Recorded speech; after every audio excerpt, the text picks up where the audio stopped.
Any comments or questions on the minutes? Motion to approve the minutes from October 17. Second. All those in favor? Aye. Opposed? Minutes are approved 5-0. To confirm, all the presentations we will be hearing tonight are being done under the public hearing requirement, so they all are intended and are public hearing presentations. So if we could start with the DPW first. Excellent. All right, thank you. Can everybody hear me okay? Yep. Yep, okay, fantastic. Mary here? Yes, she's up on the screen. Can you hear us, Mary? She's I just great. can. I'm typing away to get you guys some numbers, but I'm listening. I can hear you. Thank you. All right, excellent. So first up, DPW, I actually have, it was originally in the DPW slots. It's the trench box, the shoring. That's actually for the water enterprise, as we discussed the last time around.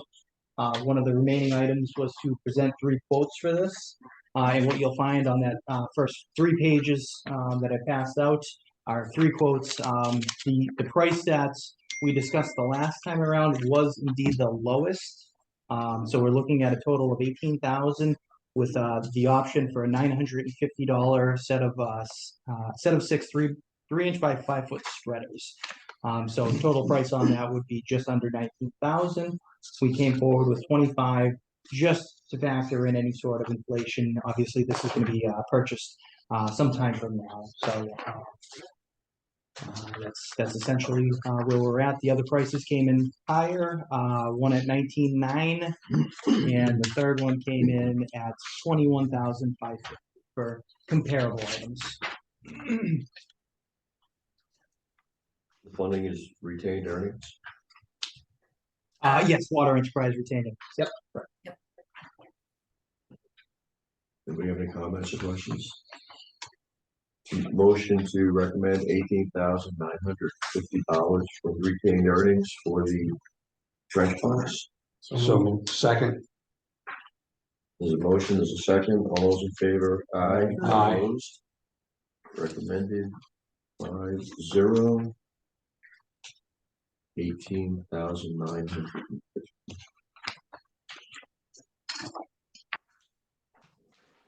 Second item. Okay, second item. This is actually going to be in the sewer enterprise.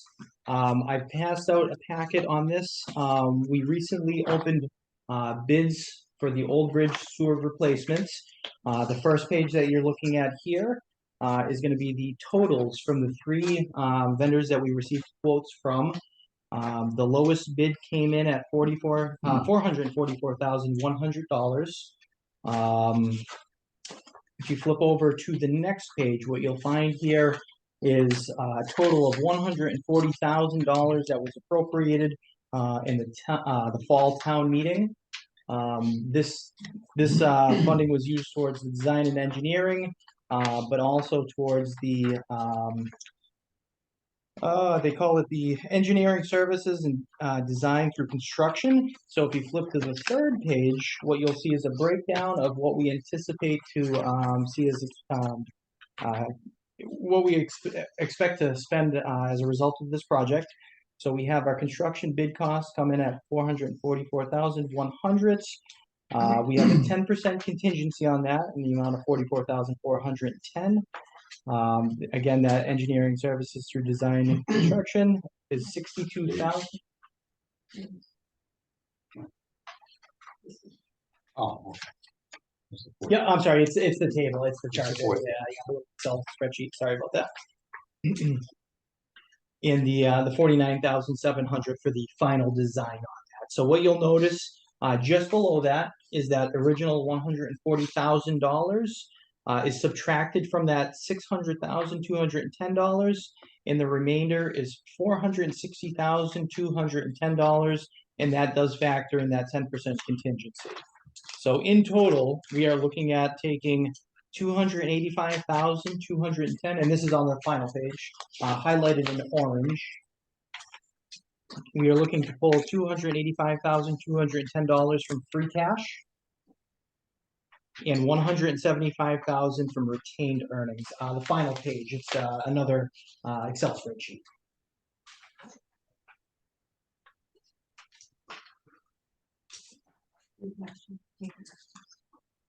So this is the sewer pumping station. This is the one that's closest to the DPW. It's on Old Bridge Lane, Okay, off of that, right off of Blackstone development. Street. That development, right? Yep, so if you're coming off of Come- Mechanic Street and the DPW would be on your left, this entrance would be just before that, same side of the road.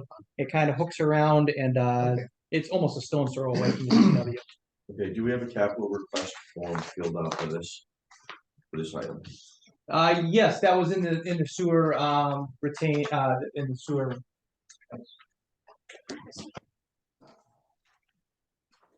Here it is. So the numbers have changed following our results from bidding. That took place yesterday.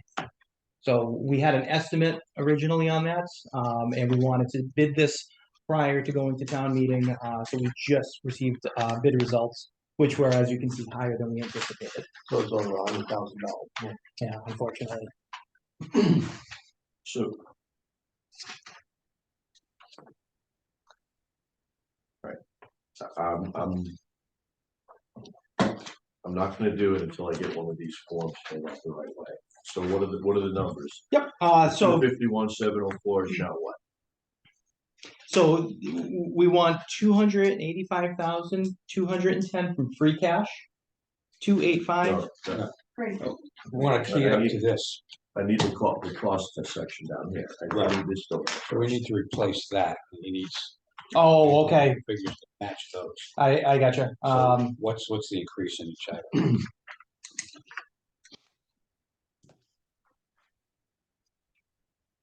So these numbers are going to be reflected on here. Are you looking for just the amount of the increase? Nope. No, he's looking for itemized. I want the price amount, the contingency, the ESDC, and the total. Yep, I got all this right here. 1 second. 410. The ESDC can actually be crossed off. That's already funded. That's a 0. That's going to be a 0. Yep. And the price is going to be 44. Oh,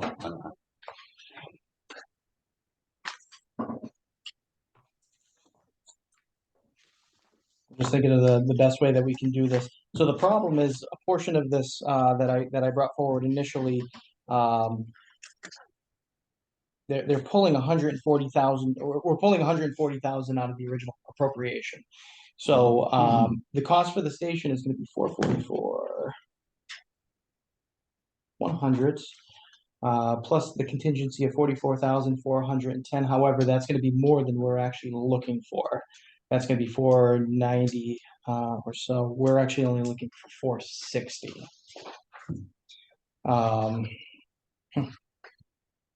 Jesse, the total price is 460,210. Yes, the total that we're looking for to complete the project is 460,210. So Mary, the bids came in at the low bid came in at 444,100. The 10% contingency is 44,410. So here's your numbers for your cost. Yep. 415,800. Contingency 44,410. Total 460,210. Thank you, Mary. Okay, what's the Got it. first number again? It's not 44,100 as well. The first number is 415,800. And then the contingency is 44,410. Yeah. Thank you, Tina.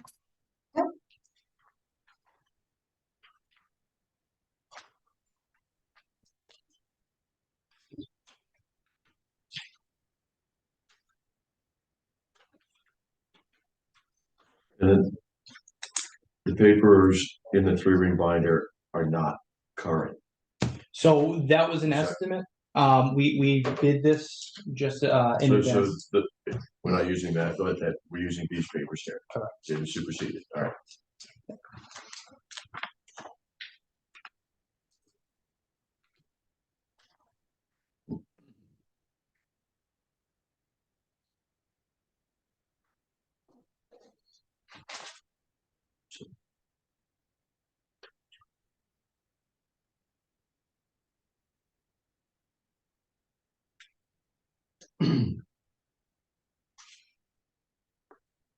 Okay, does anybody have any comments or questions on this item? Sewer enterprise is supposed to be self-funding, right? This is an extraordinary expense. So may I? Yes, So Joe, that's the idea behind the sewer enterprise, is that it would be self-funding. However, as we can see year over year, the cost of these capital improvements is extraordinarily expensive. The sewer enterprise has traditionally generated very, very limited retained earnings. My estimate for this year is that it'll be in about the $200,000 range, which is typical. Since I've been there, it's averaged between 100,000 and 200,000. So just a reminder, which is why we're looking for a general fund subsidy. Obviously, this is a public health issue and we need to make sure that it's operating properly. Just a reminder that we are currently in the process of working with a third-party consultant to do a water sewer trash rate study in order to potentially adjust our rates to generate more retained earnings in order to address these capital improvements. okay, thank you. Just wanted that for the record. Yeah, absolutely. So the description for this is Old Bridge sewer replacement. Is that a specific location? Yes, this is our Old Bridge sewer station. Yes. So that's the name of a specific Yes. So where is that?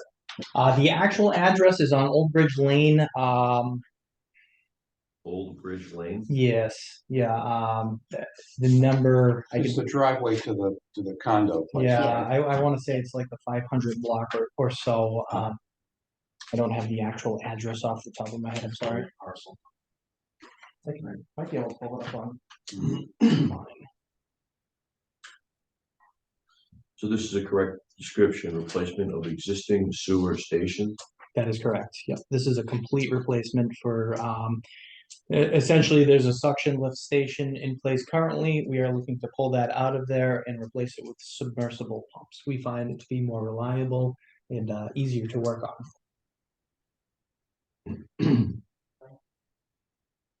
The total cost of the project is funded here. With this funding, the project is done. This would complete This the is project. not a phase. Nope, that is correct. Okay. So basically, the total project is 600,000 change. That's correct. Yep, exactly. Any other comments or questions?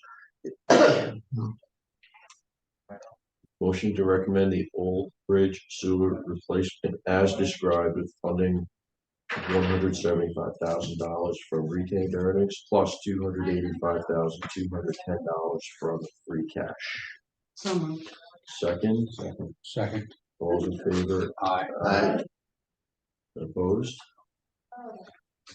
Recommended 5-0. We voted this at the last meeting, right? Yeah. Yeah. This is, There was 4-0. Yeah. this is, We did not have the final figures on Right. this. But yes, it was The old voted. figures.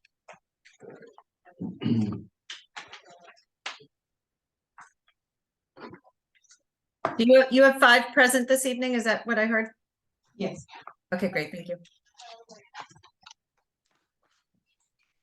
5-0. Okay. Can I just, pardon me, I don't mean to interrupt, but I just want to update my notes here. On the trench box, did FinCom recommend a different dollar amount other than the 25,000? Yes, we did. What was Yeah, 18,000. 18,950. 18,950? Okay, great. Thank you. Is there another item? That is it for the DPW. That's it. Okay. Thank you very much. Great. Thank you. All right. Have a good night. Oh, and Jonathan called me, and we're You know, he's going to the Conservation Commission about the dam. Okay. Yeah, okay, so. I've been working against beavers. So, glad you're not spinning your wheels on my woodwork. So, Yeah. I don't know what's gonna happen. The beavers are gonna die. We won't play that. We won't play that. Have a good night, everybody. Thank you, Mary. Thanks, Jesse. Oh, We're man. gonna be in a witness relocation program. I'm trying to get my rope out of them. It was- Trying to pull it out. They might have The next step is to go to the conservation. I don't know where it was. Was it in here? Let the town. Should be in there. Once I talked to John, You should have to Jonathan. John and I are down there, and then we see all kinds of signs of beavers, so we couldn't see it under one. You find the house? What? You find the house? Oh, it's Put it in the beaver I think house? it's No. No, No. It's usually in one. It's in front of the historical It's building. probably up in the lawn. I don't know if it's under the. That's why they want Might the be all the law. way back to. It was a late, Yeah, it- down by side. That was Oh, but there was no. I It's wasn't sure gotta if be, it was well, a time. that's why I wanted to get my, that's all under Hartford. Tina, it was a late Because edition. that's only a trickle Okay, of it water. wasn't coming in down. full. Okay, we did get it. Yep, There's nothing much up there. Is it flowing from the church side or from this? What's the? It flows from direction? church to, towards me, and then down towards the Charles. thanks to. Hi. Good, I don't. Yeah, that's another dam there. North of, after that. Oh, yeah, Start that's, with that goes back to whatever, yeah. Yeah, that's the one they unplugged, I think. Yeah. So this is a school committee. No, this is under, I don't know what tab. It was a separate, it was in the late edition. It was a late addition that should go under building maintenance. Wait a minute, okay.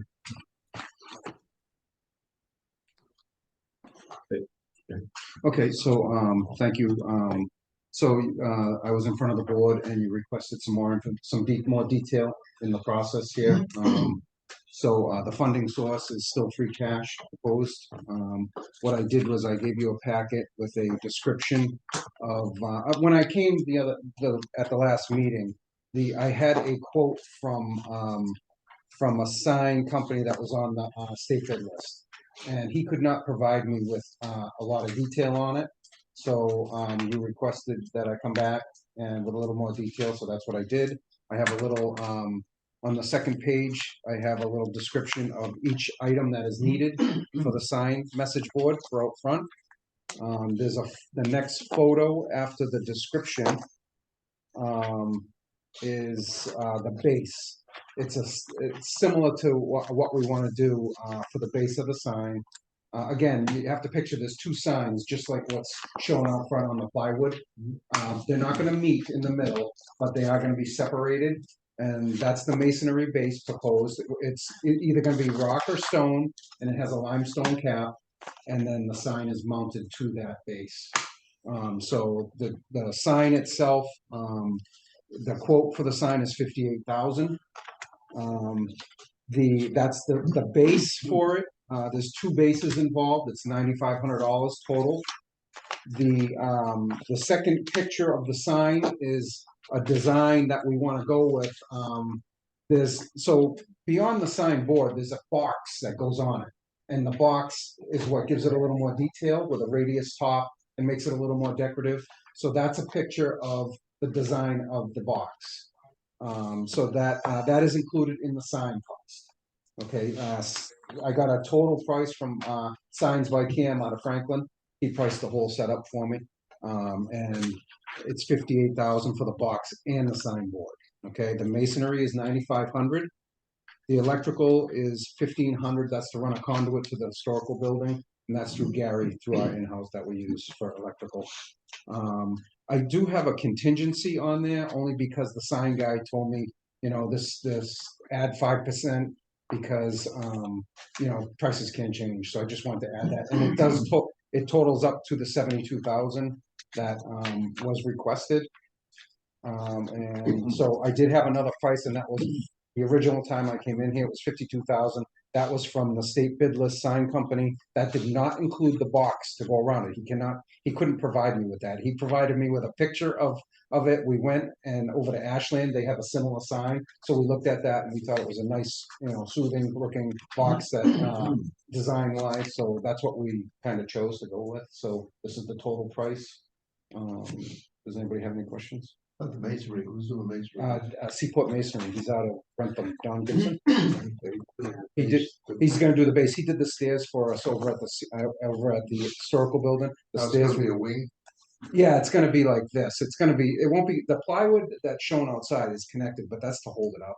That's just to show the direction of the view, where you can see it, that's what the idea we were trying to get. This is gonna be separated, and they'll be distance from each other, but they're gonna be in that direction, so you can see coming up from the south, from the north, heading south, 140 has a good view of it, and then the view from 140 coming north and coming down from the light is a good position. That's what we feel anyway. So what's displayed on the sign on both sides? Is that set up by somebody sitting in front of their laptop? Yes.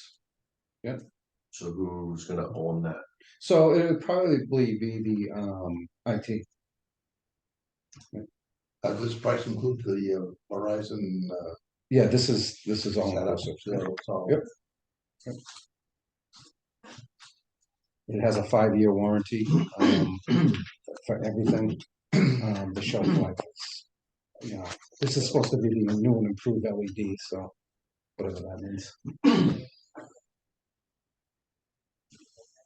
So I think that's a busy, my own view, that's a busy intersection. I don't like the idea of a sign. Mhm. And for me, I think all of the information should be on the town's website, because not everybody drives by Mm. town center every day or every week.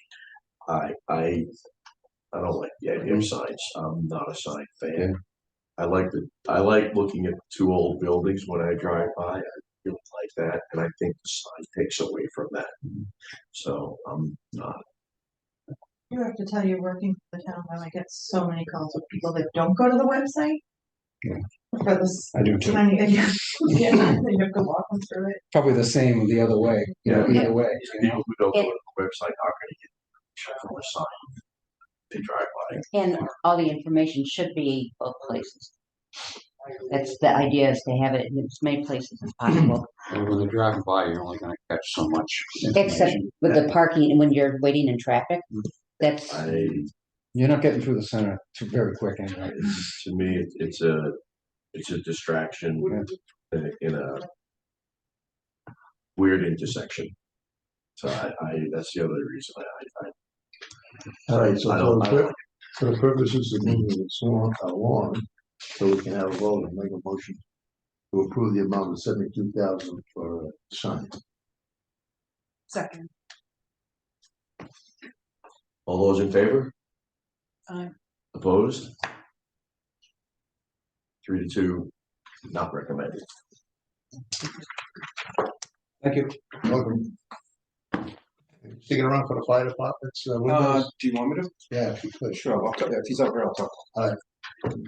So I had you on the list, Tim, for capital Monday for the sign too. I know there was, but No. probably, No need. okay. All right. All right, Do you have one more item tonight? that was all. No, no, I'm gonna assist. All right. All right.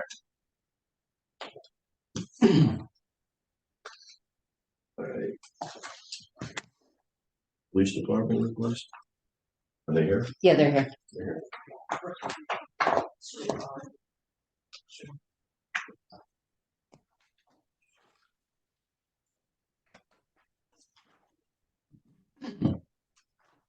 Are they coming in?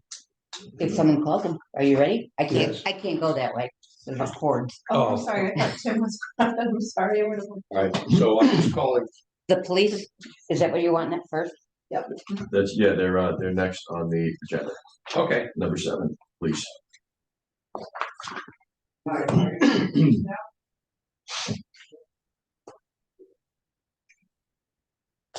There's no way I'm gonna try to climb over that. Right. I have stubby legs. Stubby legs. Have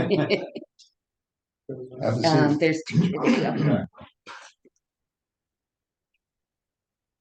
Hi. I put in the. Okay. And How many people have to, are you the only one that's gotta go through this for the second time? Are you on trip number 3 for my PowerPoint? 3 or 4. Yeah. So before we start, whose signature is that? Mine. And Have the former dogs. so I've never met you, so you're Chief Fitzgerald, Yes, so that's your signature at the bottom. it is.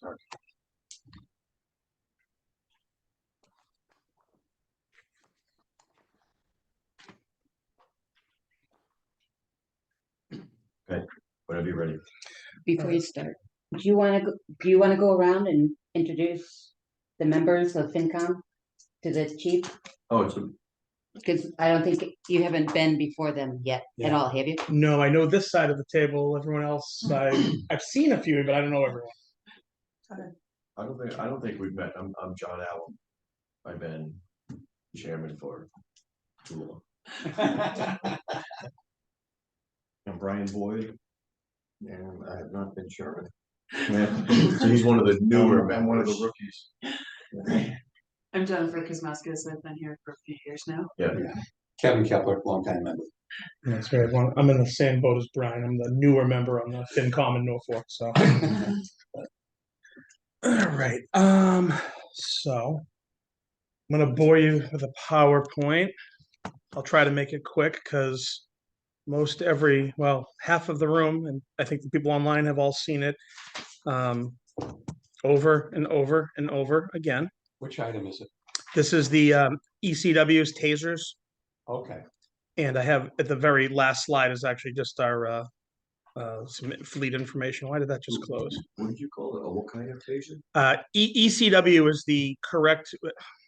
Taser is a brand name. Why does this keep doing this? It's trying to give me an ad because we don't have apparently PowerPoint on here.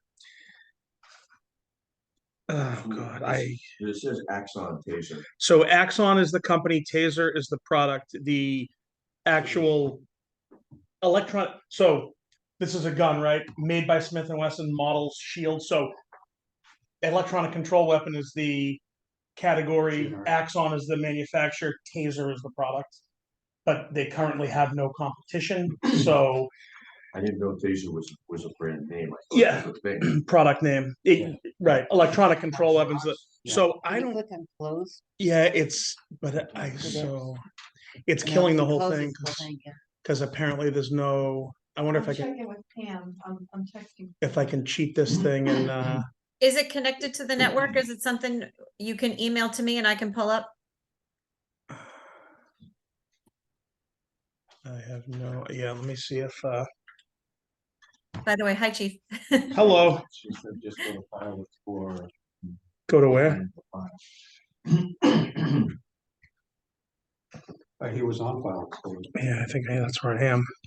All you have to tell them to do It's- is go to File Explorer, yep, like you did, and double click on file in there, and it will automatically. Well, but I'm getting this. This is the problem. I'm getting the Microsoft Office sign in. Who closed that? You can, Yeah. you can X out of that. But when I close it, it closes the whole thing. That's. in File. I'm in File Explorer. You don't have hard copies. No, not of this, because this was so we could get it on the screen. Everyone could see. Jesse still over, because Jesse did it last time. I mean, I can run through it, and we can have it emailed to everyone if you really want. It's not. You know what? It's not super exciting here, but Can it's. you email that to Mary? Yeah, I can. I think he's gonna try emailing it to you. I'm just gonna. Okay, I'm just looking to see if I actually have it. So bear with me. You see, that's on the hard drive, so it should. You get that, you get. There it goes. There it goes. Is that what you want? Yeah, But but nope, that's the problem. No, did you sign in? Do you? Yeah, you want to sign into your? They're just looking for somebody to sign in. Will this? Your town account. Okay, we'll see if that works.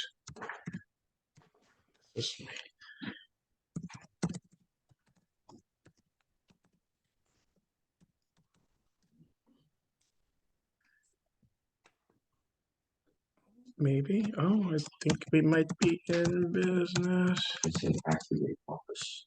You might download. Oh yeah, we might be getting updates and Duo. Yeah. Verify it's you. Hold on, doesn't believe it's me, even though we're on the town network. We're getting there. Verification needed. 888. I promise we're not trying to steal Microsoft PowerPoint.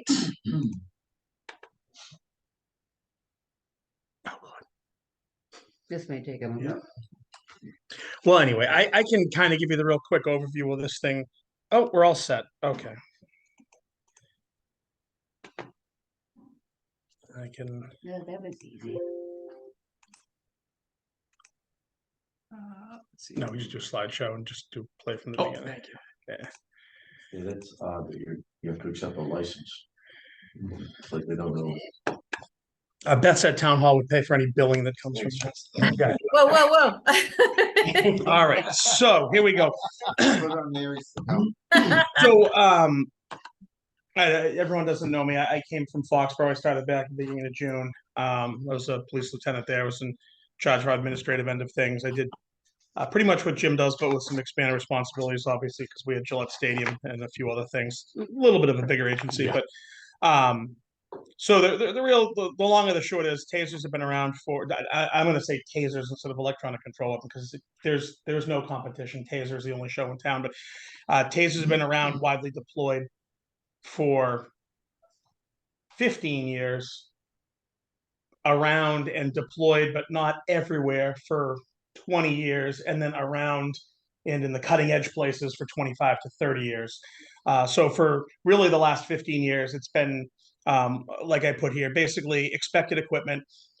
God forbid somebody gets into a situation tonight where they use their firearm and they have to shoot somebody.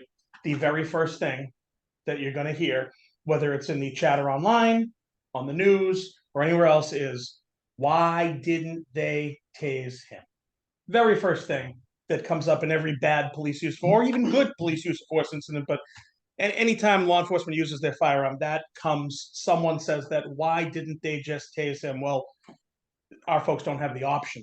It's not even an option that they have. So 2023, it's expected equipment. It's expected equipment among the police officers that work for me, the police officers prospectively looking to come to us as an employer, their peers, the surrounding towns, our mutual aid partners. It's also, like I said, it's expected by the public. If we have a use of force incident, our answer that, well, we don't have these, it's just not an acceptable answer anymore. Our de-escalation option going down, when de-escalation is mandated by statute now, going down from a firearm, is a 26-inch metal stick.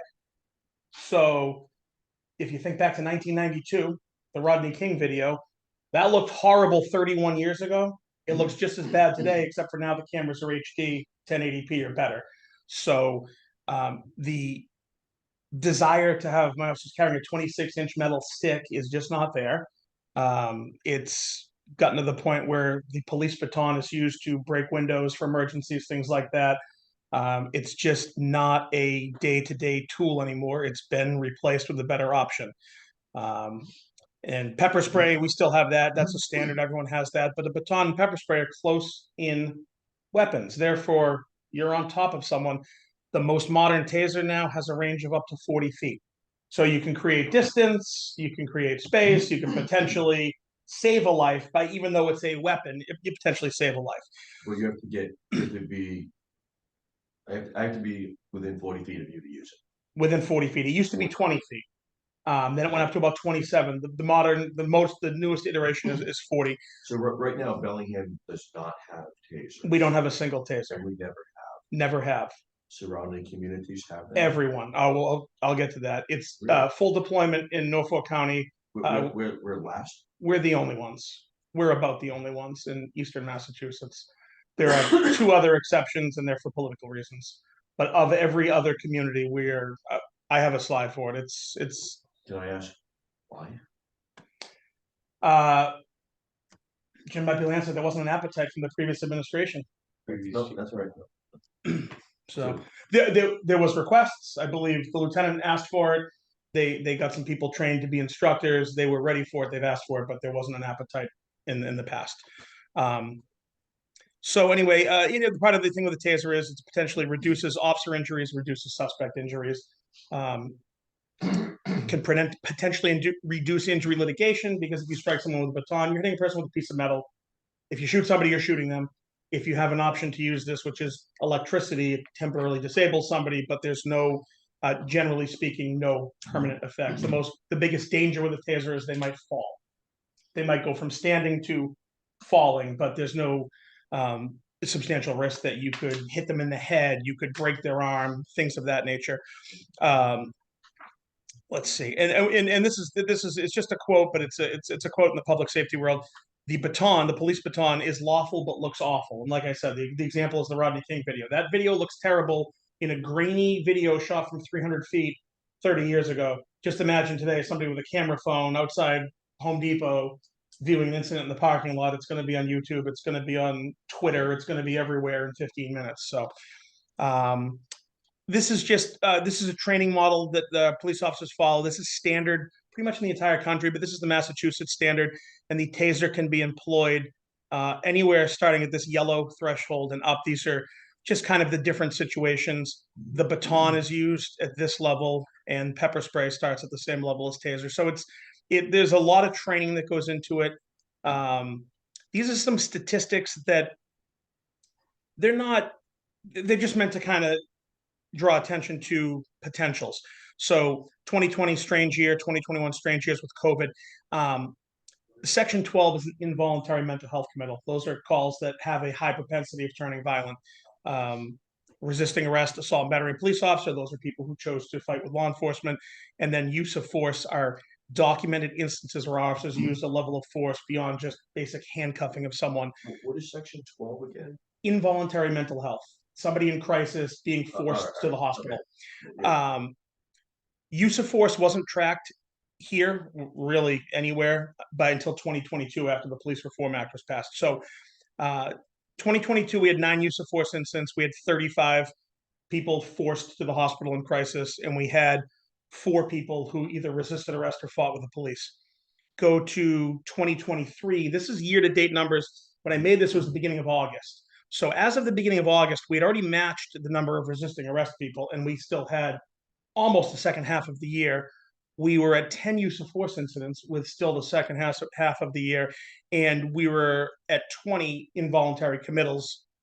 So high projection, we're going to be above where we were last year. So it's just what we're seeing is that the trend is, unfortunately, things that crime is gradually increasing.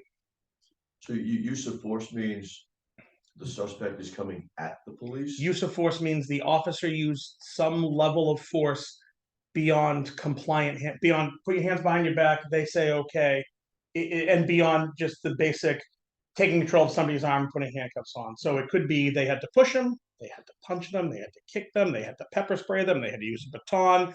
Somebody could have came at them with a club, or somebody could have just shoved them and ran away. Anywhere in there, but so it's a broad spectrum. Okay, right. These are overview numbers. So EOPS, Executive Office of Public Safety, did a lot of research and work on. Can you go back? Yes. If you had tasers for the full year, what would those incidents in the far right column, when would a taser have been used in the 20 in the first line? No, the 20 is that's involuntary mental health.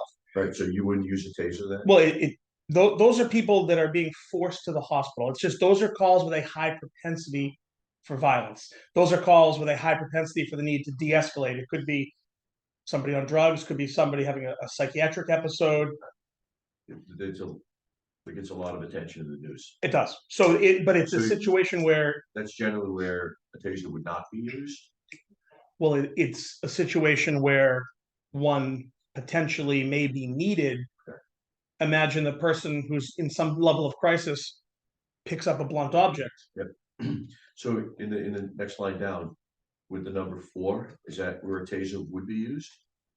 Potential. Okay. Potential. And then further down, the number 10. Potential.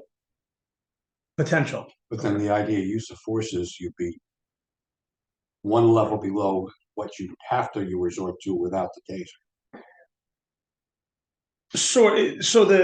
If you look at, I'll give you an example. So on this, so let's say somebody says it's domestic violence and somebody's going to go to jail. They've struck their husband or wife, right? They've assaulted, battery, somebody, we're taking them to jail. If they say, "Oh, the hell with you, I'm not going to jail," that is passive resistance, right? The most pointer is displaying. Oh, okay, can't see it. All right, so they're in that kind of green category. They tell you, "Go to hell, officer, I'm not going." They're in that green category. At that point, on the far right, you see contractor. That's where the officer can walk up and grab their arm, put them in handcuffs.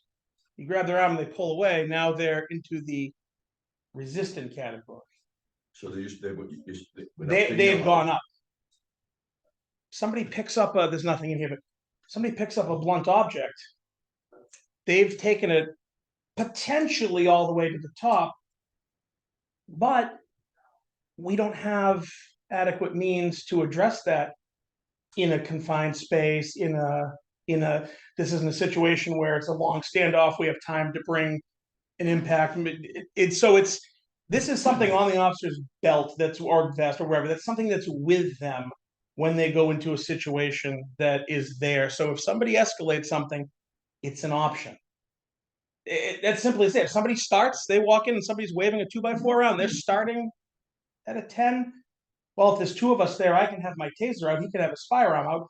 If the taser doesn't work, we still have an option, but we have an option other than the nuclear option. And that's an option we don't have right now. It's the fact that you have a taser will Sometimes. A lot of times, Yes. once they know we have a taser that's deployed, they don't want to be tased. They don't want to be tased. It's kind of like a canine. They see the dog barking at them, they say, "Whoa, I'm not going to run." They don't know it's in the car, it's quiet, and they might. It's the same kind of idea. It can be a psychological thing also. So if you had tasers now, every police officer, when he's working, would have one with him all the time? With this model, yes. When we get to the end, I talk about pricing and this and that.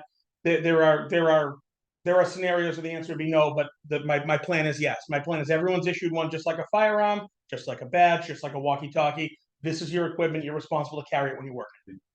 So you really have like two firearms. Wow. You have a firearm and you have the taser, and depending on the level of the incident, you have at least the police has the option. It's an option. Back in 2004, when I worked in Natick, we first got them. We only had 6. There were nights we had 8 officers on the road. There were people that went without. There were times where there were details or other events where there were things going on that 6 officers had them, others didn't. That was the pilot program 18 years ago. So EOPS, Executive Office of Public Safety and Security, they did a lot of tracking. They had grant money. They did a lot of studies. As of 2020, their funding ran out back in 2020. 289 agencies out of 400 in mass. That also includes beyond the 351 cities, towns, hospitals, colleges, things like that. 289 had tasers. There were 1,255 uses in 2020. From 2019 to 2020, the number of taser incidents went down while the number of agencies carrying tasers went up. So the more tasers that went out on the street, the less they were used. Really? Is what the studies are showing. I would have never guessed that. People don't want to be tased. Norfolk County is fully deployed with the exception of Bellingham. There's one community I'm not going to mention that says they don't have them, but their tactical people have them. And that community is for political reasons. Worcester County, as of now, Harvard and Lancaster are the only 2 towns without tasers. Harvard's in the process. Bristol, Barnstable, Suffolk, Dukes, Nantucket counties, all 100% deployment. Western Mass, my next slide is a mix, but most of those towns are covered by the state police. Well, why doesn't Worcester have it? No, Worcester County, everyone except those 2 very small towns. Oh, everyone has it. Everyone, full deployment. Harvard, Lancaster, the 2 without. So this was uses. It's easier if I. So we all know Bellingham, the white sliver, next to the left of Norfolk. So everyone around us that had tasers had uses of tasers in 2020. They had incidents that required their use. There we are in the white. Our options. We know what our options are. We don't have we have other options, but they're different. So why is the area around Boston white? They're not using them? I'm sorry, this was deployment. This was agencies that deployed them. So those Middlesex County, if you look at the map now, the 289 went up to about 348 departments who are deploying tasers. So there's a lot more blue in that. Much more blue now. Around there, you have Arlington, Somerville, Cambridge. Political reasons, they're limited use, not fully deployed. This was taser uses. We've seen that.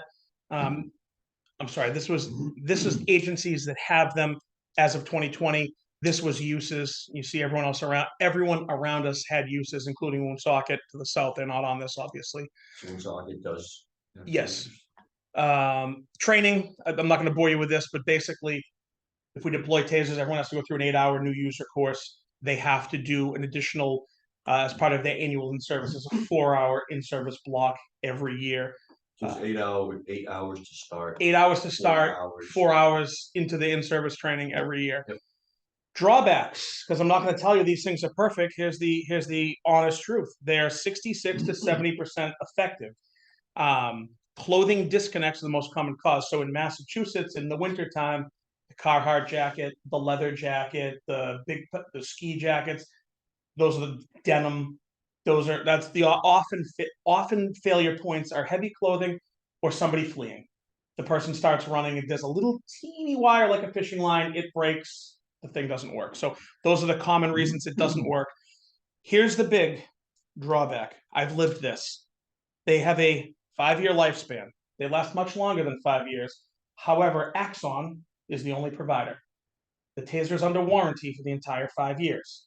They offer $1 million liability policy. God forbid we tase somebody and they have a heart attack or something afterwards. Yep. They step in with their liability policy.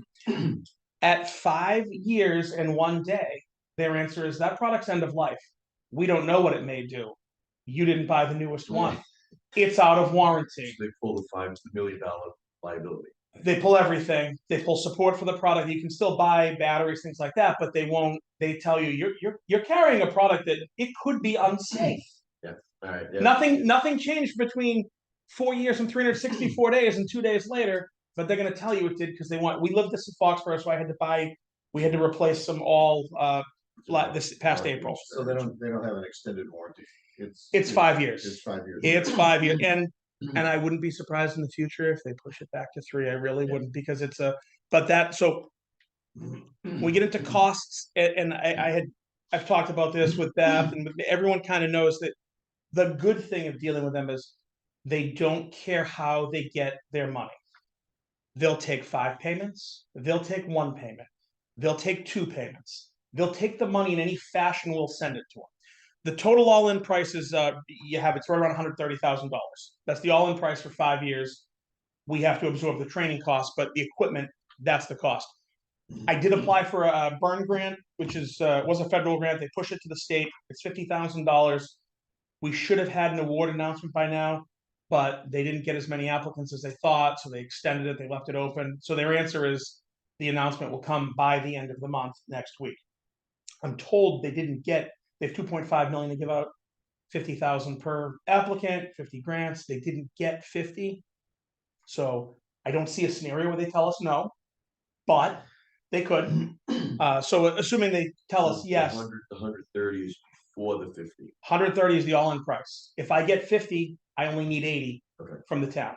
And that 80, we can pay. If we get the grant, we can pay them 50 now. We can push the 80 off and worry about it in the future, next year or the year after. If we get the 50 and the town says, let's just put the 80 and not worry about this, we can put the blinders on and think about it 4 years from now. That's an option. So it's the good thing is we have options in how we pay for it, depending on the financial picture. So that's basically the kind of 30,000 foot quick shot at the program. So if you have a payment option that's that flexible, why wouldn't you just put 30,000 a year in your budget? Well, I'd love To John, if I may, that's what's being proposed as the funding source for this. But that's what's being proposed for the funding source. Oh, all right. I didn't know that. The funding source is listed as operating budget. So my intent is to modify the police department's operating budget to add a line. We're gonna divide the total dollar amount by 5, and we will annually appropriate 1/5 of the cost. And so Chief, the price that was on the sheet was 129, 110, I believe. Correct. Yeah. And that's good till 12/31, that Okay. price. So Please what I've accept. done as part of amend Article 1 is increase your budget by I 25, would prefer the town take that approach and put an equal dollar amount in the budget every year. I would too. I just coming in new. I didn't write this year's budget, the budget we're in. I didn't write last year's budget, the budget that we blew. So the coming budget will be my first go round at it.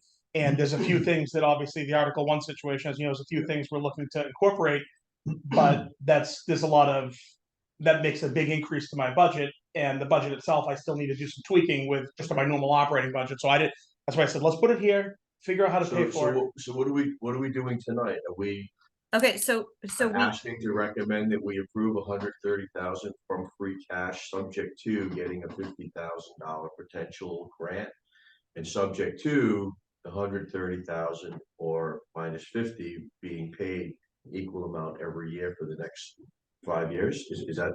No. So we need to, so Chief, you are absolutely correct in bringing it forward as a capital article, because what we're talking about is entering into a lease agreement. So what we need from the vendor is a lease agreement that is a 5-year lease. The capital article will have language in the motion that will authorize us to enter into a lease arrangement for these. The funding source is not free cash. The funding source is the operating budget. So the police department's operating budget will be increased for FY24 and for the subsequent years by approximately $26,000 in order to accommodate the appropriation needed to purchase these tasers over a 5-year program. So tonight, the Finance Committee, if you are to support this, we need a vote to recommend the tasers at a total cost of $129,110 entered into by way of a lease agreement, and the funding source is the operating budget. Chief, is the lease, it's a closed-end lease, so at the end of the lease, you get the product. At the end of the lease, we keep them with that caveat that we know what they're going to say to us about keeping them. But it's still our product. Correct, and we have neighbors that are using products that are beyond 5 years old that have had no problems. That's 4.5 years from now. That's, maybe this board, the TA at the time, whoever. Are we willing to take on this risk, or do we want to re-up the ones? Could I address that? Sure. For $30,000 a year, on that day that put them in a closet somewhere, take them off. Don't take on the $1 million. That's what we did in Foxborough, because we didn't want to take on the risk. All right, so that's that would be my strategy. That's your plan. That's my plan. And we buy new ones every 5 years. Correct, and there's some small trade-in value for the old. Unless at that time it's was another. Right, there might be some new gadget 5 years from now that replaces.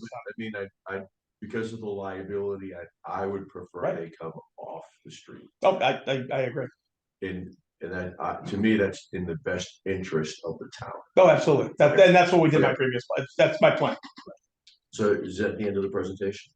For tasers, yes, for that Anybody request. have any comments, questions on this item? Long time coming. Okay, motion to recommend. So. Aye. Aye.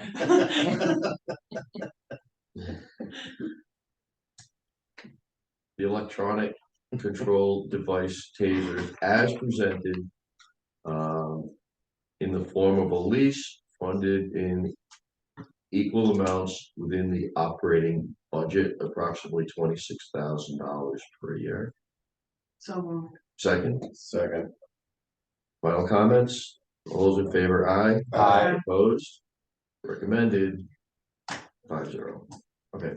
Thank you. And my only other, everything else we had for a potential request is all off the table. We have other funding sources, other projects, things like that. So the only other thing we have is just cruisers, and I believe Mary my understanding is we're moving forward. We're going to work these into basically an annual into our expense side, because we know with the size of our fleet, this happens every year. And as we kind of went round and round on at a few different meetings, in theory, truly not even a capital request. The vehicle is less than $50,000. The vehicle isn't expected to last more than 10 years. And it just goes over 50 once we add the police equipment, which. So we've talked exactly about this over the years, so you're saying you're gonna put the cost of 2 vehicles in your budget every year? Yeah, I really have to keep our fleet. I think I had this conversation 5 years ago. That's what we should be doing. Yeah, and the thing that the caveat to that is, with the size of our fleet and potential expansion of the town, my caveat was probably every second or third year, if I need to add a third vehicle, we do have the revolving account that is funded by vehicles on details. As that account builds, okay, 3 years from now, this year we need 3 because we've got a lot. We pull from that for the third, or something to that effect. So in the budget for the year that's going to begin 8 months from now, we'll have 2 vehicles. Correct. In it as a line item. Correct. Okay. Correct. Okay. So I believe that Mary, if you could, but that seemed to be my yes. conversations. That was the plan. So we're sort of at a juncture here where we're going to transition into that program. And yes, the concept would be that we would be increasing the police department budget to accommodate both the tasers as well as annual replacements of your fleet. However, we need to we're at a point right now, and according to the bylaws, we need to vote this as a capital article because it was not included in the initial budget that was built for FY24. Okay. So tonight we do need the finance committee to recommend the purchase of these 2 vehicles at a total cost of, I believe it's on our sheets, for $125,400. Correct me if I'm wrong on that. Here it is. Do I have that in the binder? Yes. Yes, it is in the binder. And for this particular year, during this transition, what I have proposed to both the capital planning committee and to the select board for this year is that the funding source would be $50,000 out of that vehicle revolving fund, Chief, and $74,400 being added to the operating budget for the purchase of the 2 vehicles for this year. Mary, do we have 50 in there? Because we're still waiting on a vehicle from, when was that, last year? The pickup truck was supposed to take a lot of that last. Yeah, and that still hasn't been delivered yet. So do we have that in that account?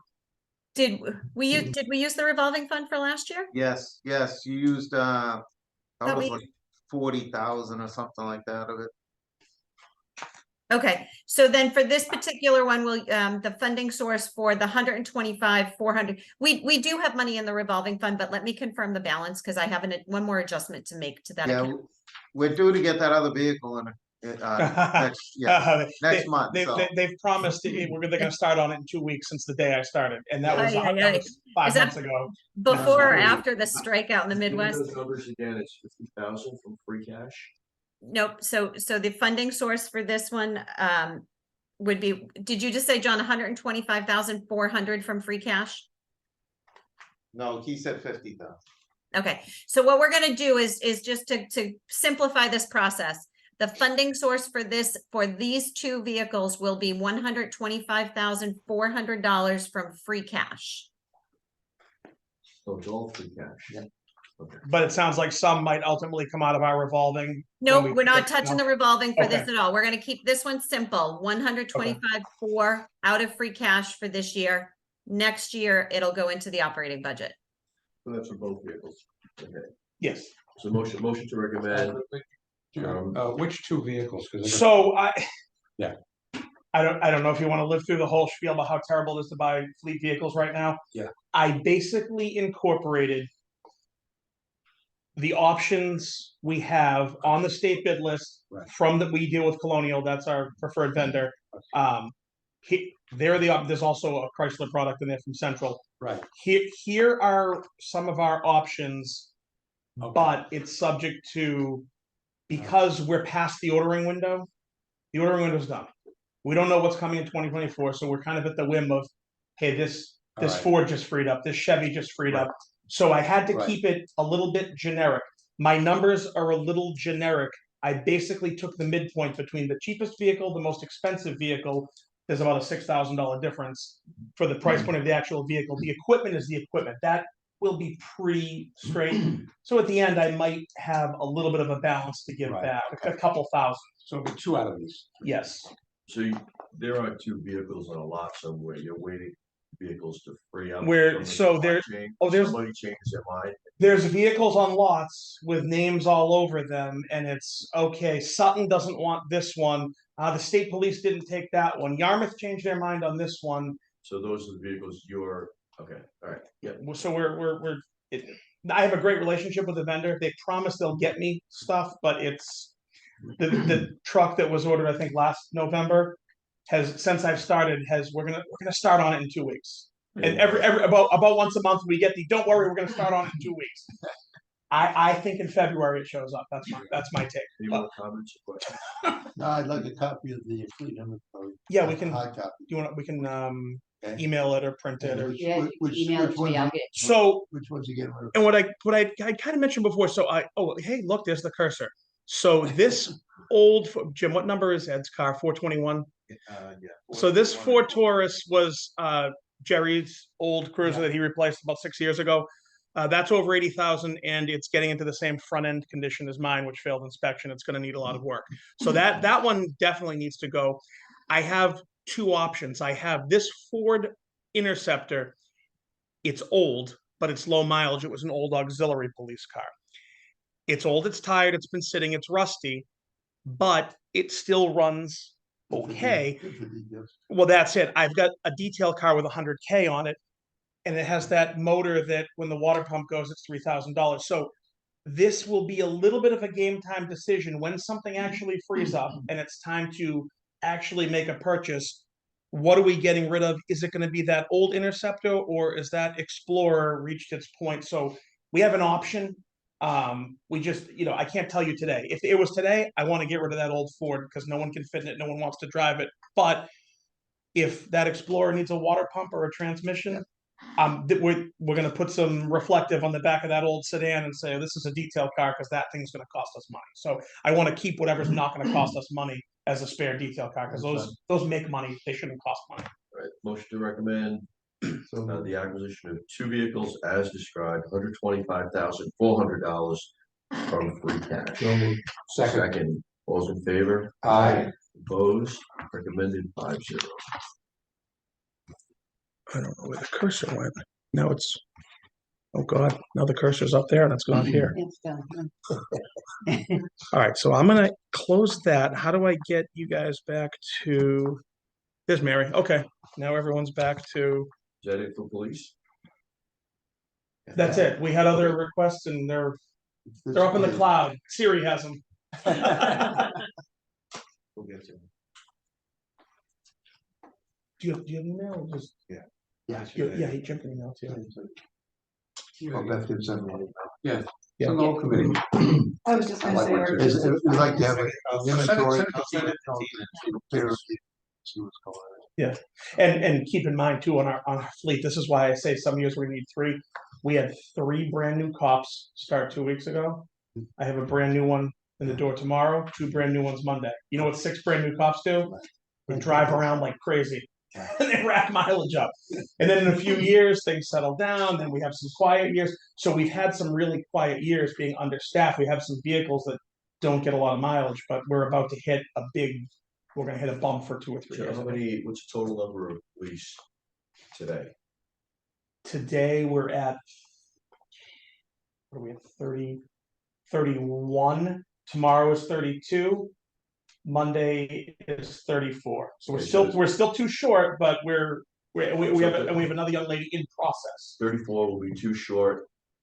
So 36 is the number. And how's that 36 decided? Is it statistics based upon the population? So that number was decided before I got here, but if you look at the average for the Northeast is 1 for every somewhere.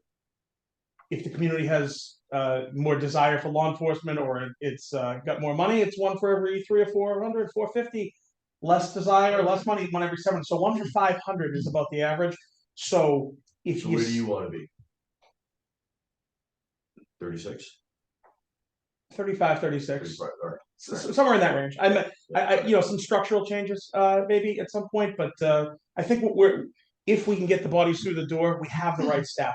I don't need any more. I'm not going to come and ask for bodies. You're not going to hear me ask for bodies. I may ask for a position, a change in grade, things like that, but I'm not going to ask for any additional staff. No, I was only asking if you're thinking it should be 40. No. Was what The increase I see for this board in the future is to our dispatch center. That's staffing, but for actual police, I think we're fine for the next foreseeable future, couple of years. All right, thank you. Thanks. Nice to have you on Thank board. you. Nice meeting You too. Thank you. Hey, fire. I think I can see that flash drive. I think it's back in tomorrow. This one? Yep. You're not saying fire. Thank you. I think I did it the wrong way. We're all dressed in white today. We're always dressed in white.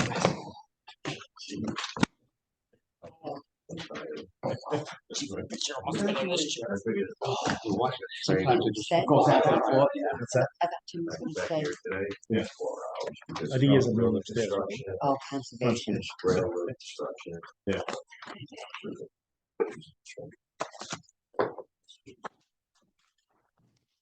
You look nervous. I'm not me. You got the wrong guy. You think I'm nervous. Get that look on your face. I do have an extra one of these. Did you have, do you Yeah. need one? Debbie and I both have them. Okay, Yeah. perfect, because I have one.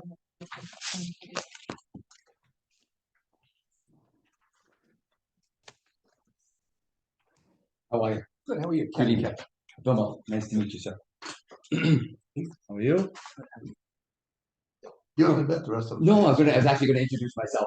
Good evening, everyone. My name is Bill Muller. I am the new fire chief here for the town of Bellingham. So, thank you for this opportunity to speak to the board.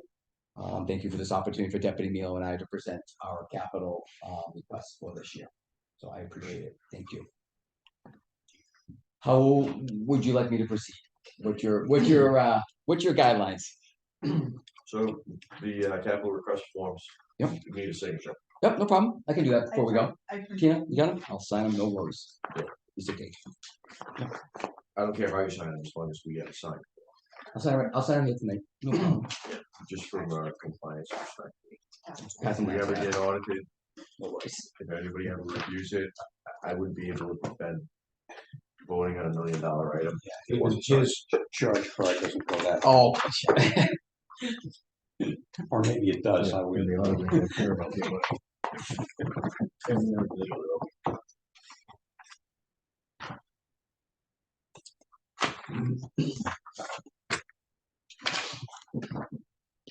Is Mary on? Good evening, Mary. I apologize for not recognizing you.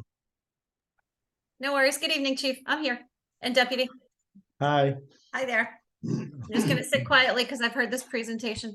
I don't know if that's good or bad. No, it's fine. I'll jump in when you get to the finances. Okay, excellent. Okay. All right, so let's, which one do you have in front of you first? So I want to make sure that we're all stay on the same one. Is it the request one? Yep, the request one. So this kind of crept up on us. We're looking to replace a 1995 E1 pumper. The unit is at end of life. It has significant body rot. I have the pictures. I don't know if you have the pictures, but I did supply pictures to everyone. So everyone see. Did you have?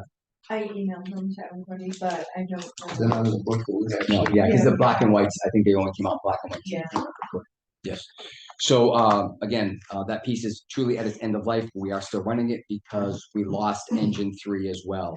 So back when we started this project of going through what we'd be looking for capital, engine 3, we did a complete assessment on both engine 3 and engine 5, and the frame is rotted out on engine 3. It expanded 1.5 inches. So it means the frame blew up 1.5 inches because of the rust. So we had the DPW look at it. DPW's recommendation was that we bring it back to the manufacturer, which we did. We took the truck out of service immediately, brought it to the manufacturer. The manufacturer went through it and said the truck is not to be on the road. It is beyond, it cannot be repaired. The frame is completely gone on the truck. So the truck is completely out of service now. It's over at the Depot Street lot. So basically the license plate has been taken off. It's not gonna be. We're using, if you cannot drive on the road, we're using it for training, right now only. So we don't, not using a good frontline pumper for training, so we're flowing water through the pump, that's it. But it is not in service to fight fires or respond to calls, no. And that's engine 3? Engine 3, yes, sir. So that is the 2007 Pierce pumper. So this rolls into engine 5. This was our original request to replace this year again, because engine 5 is 28 years old. And again, this vehicle also has severe body decay and rot in the frame as well. Unfortunately, today we are putting money into this truck because we need to keep it on the road. But I'll be very honest with you, we're wasting good money after good on a bad piece of equipment. The truck, by standards through the NFPA, which we're bound by apparatus, the truck should not even be on the road. Unfortunately, it is still running first out of the South Division, which is the South Station, when engine 1 goes out of service. So we don't have. It should not be on the road because why? No, that truck, per the NFPA standard, anything over 25 years old, because of technology and wear and tear, they do not recommend the truck being on the road. Running as a Running fire as apparatus. Oh, there's the pictures there. So that's engine 3. And that's the one that's off.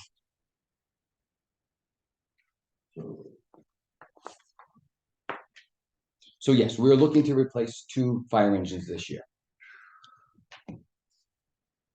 And again, that was not planned. It's just When how. you say engine 3, which one is engine 3? Engine 3 is request number 2. That is the 2007 Pierce pumper. It's 2007. That is correct. And engine 5 is a 1995 E1. That is request number 1. I believe it's written on the side. Engine 5, engine 3. I believe. No, we don't have it. Okay. I do. I have The 1995 has been taken off the road. The 1995 is still on the It's road. on- Yes, 2007 is off the road. that is correct.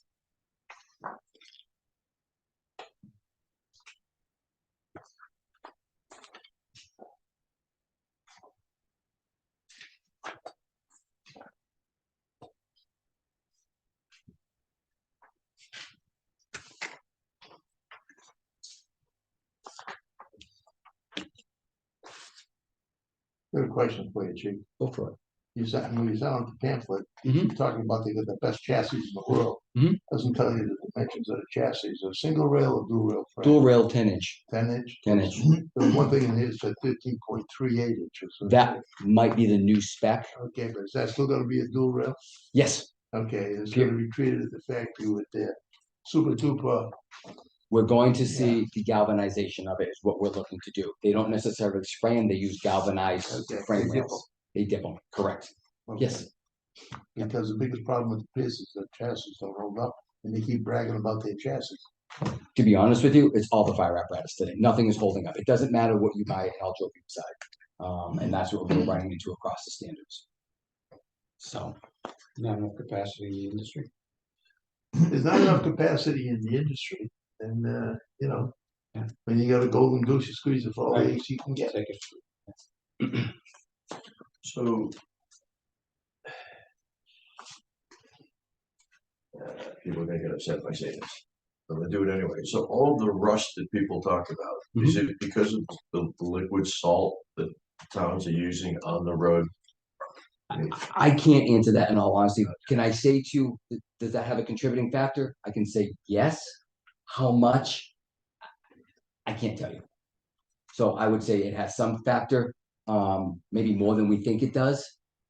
Because again, those vehicles, those frame rails were not dipped or seal coated or anything at that point back in those days.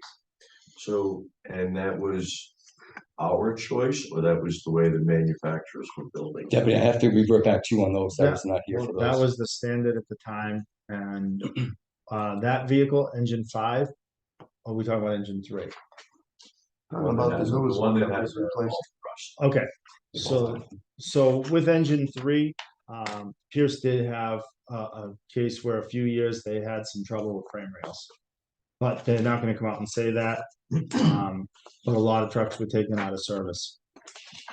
In towns and cities across the country. More so in New England. Yeah. New England is generally what beats them up the most. We got one of them back. Tough roads, that was engine two. Engine. We went through a few of them. We had a lemon that we sent And we back. keep buying But that- Pierce's. But That- that was that was that on was an Pierce. E1. That was an E1. that was an E1? It was an E1, and what happened was that was all about electronics. As they put more electronics in these, which is the requirement, they get harder and harder to number one service, and they don't last.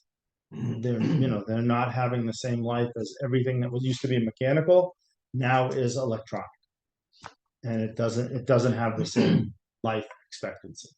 So the new engines that are being manufactured now in New England, what's the life expectancy? Between 15 and 20 years.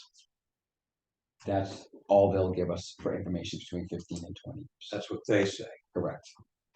We have to go by manufacturer specifications and recommendations, Plus, because we're not experts. Right. That's the problem. And it's great, but we are bound by the standards if something happens. Right. So even though the vehicle would be fine, if something was to happen, that's the standard they're gonna go to because that's what it is. So it's, I guess it's good until it's not good. Correct. That's a good way to put it. So Mary, both of these are borrowing? Where'd Mary Oh, go? sorry, I'm trying to unmute and do something at the same time. So here is my understanding of what the town intends to pursue is one engine at this November town meeting. And the second engine would be pursued at the spring town meeting. So the one that we're talking about this evening, the funding source, would be two different funding sources. 500,000 from free cash and 600,000 from the Capital Investment Trust Fund.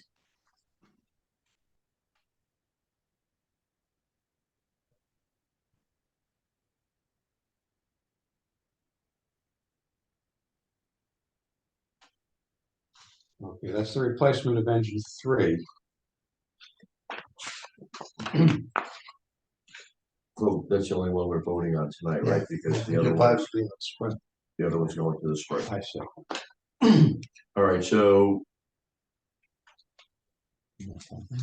this purchase is not being funded by borrowing, right?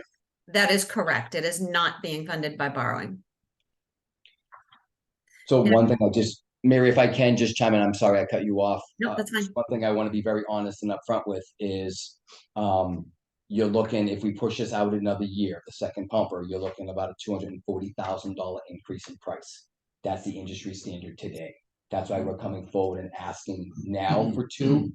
And the other problem is we're looking to buy stock trucks. These are not custom built, super fancy vehicles. This is what we could buy off the lot, like if you went to a Ford or a Chevy dealer and purchased a vehicle off the lot. The problem is it's the lottery right now. So many communities across the United States are doing this. We have to get our name in to try to see if we can get one. We may get one. If it passes in November, we may make January, February. We may not make it till the summer. And then same if we pass one in May, you may be looking another year out. And then build time is 12 to 16 or 12 to 18 months. Depends where it is in the assembly line or projected to be in the assembly line. So there's a couple of different factors. I just want to make everybody aware. But we're not buying custom vehicles, we're buying off. We're buying stock, Off the correct, lot. but they only make X amount of stock trucks a month. It's not really off the lot. Does It the is stock order a stock truck. Galvanized frame though? Yes, It's order a stock truck and wait the 12 to 18 months to get it. It's not go and pick it up because Yeah. it's on the lot. right. Well, They it's haven't, just they a- haven't built, Okay. they haven't built When I said off the lot, Yeah. they build it, but Right. it doesn't have anybody's name on it. correct. We have to basically put your name in and it's like a lottery. So the off the lot truck, what engine comes with it, what transmission? Because I know they have. Oh, I can answer, that's easy. There you go. It's cut and dry. They only offer one motor today. Actually, one? the Cummins is the primary. Okay, There's a new one out there, which the deputy and I have spoke, we're not comfortable in trying. It's called a pack car. No, go to Cummins. Stay with the Cummins, and then there's the 4300 transmission, the Allison 4300. Is that the better one or is that what? It's the true, it's the one that's probably the tried and true one. Okay. Right. It's been around a long time. Right. So 60,000 pound rear end. Yes. So you're buying the one with the Cummins engine? That's the only thing we can get today. Okay. Yeah. The one with the Cummins not motor. the new engine. No. we'd have to Okay. order that special. Right. Can't go wrong with Cummins. Yeah. We don't want to do that. We Okay. don't. I would. And to be honest with you, and I apologize, I cut you off. The motor is so new, it hasn't been truly vetted out yet.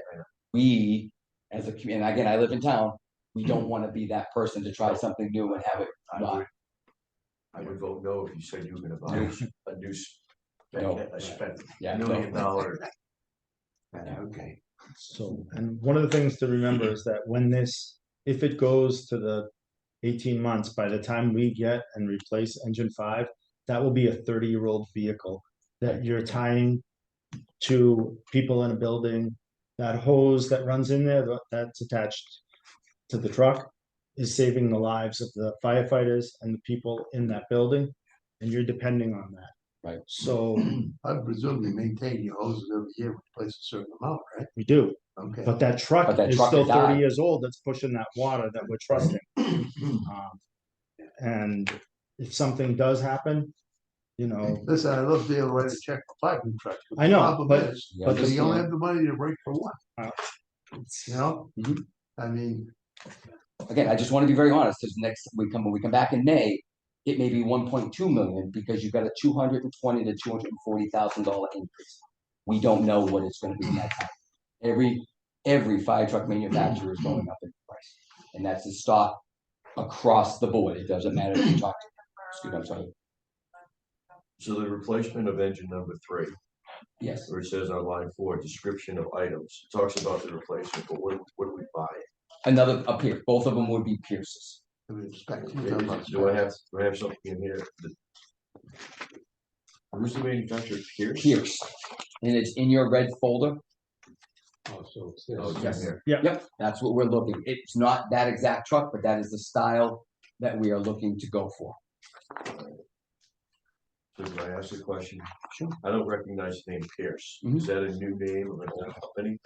Pierce actually was bought by Oshkosh, which makes crash fire trucks. They've been around forever.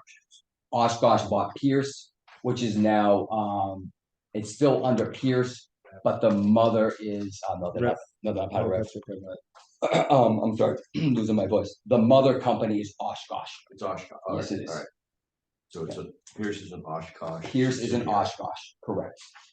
Wow, not many people know Oshkosh. I know Oshkosh. Yeah. They used to make DPW trucks in the day, and oh yeah, Four-wheel drive, four-wheel drive plows. yeah.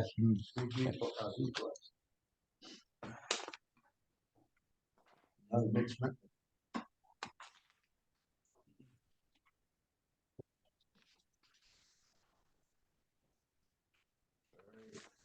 Everybody wants one of these things. I would imagine there's not many grants flying around for this. There's not grants. There are grants. The grant cycle is closed. We won't see that if it does open up predicted in January, but I'll be honest with you, I'm going to be going for some other equipment that's very needed. So I'm going to try to do something on a grant that way there with the deputy. We've spoken about that, and they're so competitive to truly get a fire truck is very difficult off of a grant. And then the other problem is just your window of when the grant times out to when you'll actually receive the truck. It's very, very difficult to balance. So just for our record, what do I call this? Pierce what? Pierce Enforcer. Enforcer? ENFORCER. How many gallons per minute is the pump? 1500. 750 water. Suction capability. Yeah, absolutely. So Mary, it's 500 free cash, 600 capital improvement trust fund? The capital yes, Capital investment trust fund? correct. That is correct. Okay, motion to recommend the purchase of a Pierce Enforcer as described, funded with 500,000 from free cash and 600,000 from the Capital Investment Trust Fund. Second. Final comments? All those in favor? Aye. Opposed? Recommended 5-0. Next for engine 3 replacement.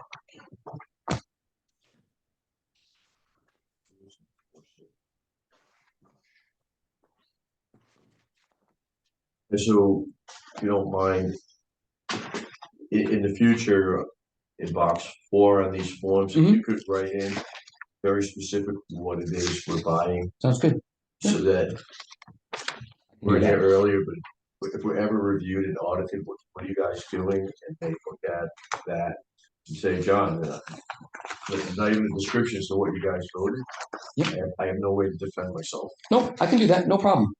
This system is new to me. Where I came from, we didn't have this type of system, so no problem. I can definitely do that. So how did you do it? Our capital was totally different. The forms were totally different. But they still had a form with detail Yes. that you had to sign. and Correct. fill. Okay. Exactly. So this is, I guess this goes back many years. I just want to going forward, I want everybody to fill out the form. No problem. But, you know, and I know you have a hard time signing it because I think the electronic signature doesn't work. So wet signature? Yeah. I'm fine. Okay. John- Signature's fine. I'm just gonna jump in real quick. Part of the issue with not getting signatures on all the forms is that I'm no longer there. So we were sharing information electronically. And then, so some of them were missing, but just an FYI, for next year, I am going to suggest that the form be modified and remove the field called funding source. Because the problem is when these forms are filled out, they're filled out by department heads. And the department head has no idea what the funding source is, and it has been a source of confusion when these forms get in front of you. So I would recommend that that field get eliminated. Okay, next item. What's next on your list? I want to make sure I stay with what you have. What's number 3 for you folks? Replace car 4. Okay. Yep. Replace car 4. So we're looking after it is replace car 3. Yeah, so I can do both together if you'd like. Oh, your windows next? All right, I can do windows. Okay, let's do windows. The windows are not being moved forward. Correct, Mary. We're gonna defer that. Exactly. I'd just like to explain if I could. Yeah. So we're going to defer that until May. We are trying to work right now with Mass Save to see if there's anything that they can help us through the state Mass Save program. We're waiting to hear back. We met with them 3 or 4 times in the last 2 weeks, Deputy. Yeah. The last time was yesterday. I spoke with them this morning. So we're waiting to see if there's anything that Safe can help us do with the replacements there as well. So we want to table that one. All right. So now we do a replace car 4. If that's the next one, absolutely. Okay. So we have to vote. We should be voting on them as we go through. What, the defer? They're just deferring. So It's just a what? They're the deferring it. windows they're deferring, right? Oh, we don't Take it have to off, talk about it if you no, defer. no, we're taking it off because we want to. I'm sorry, I'm losing my voice, so I do apologize. We want to work with Mass Save, Mass Energy, to see if there's anything they can do to help us. Okay. So we want to vet that out. So we're willing to push that off. Okay, the next, excuse me, the next 2 that we have, and I just want to do them together because they're literally back to back, is we're looking to replace car 3 and car 4. Both of these vehicles have been handed down for numerous years. They're again pictures. I don't know if Mary has the pictures or not. If you can, great. If not, I know they were emailed out. I do have pictures, except that my screen sharing just went away again. Okay. We can talk about it, Mary. No problem. I'll Again, call it. I don't know if you guys can see. Hang on, let me just try.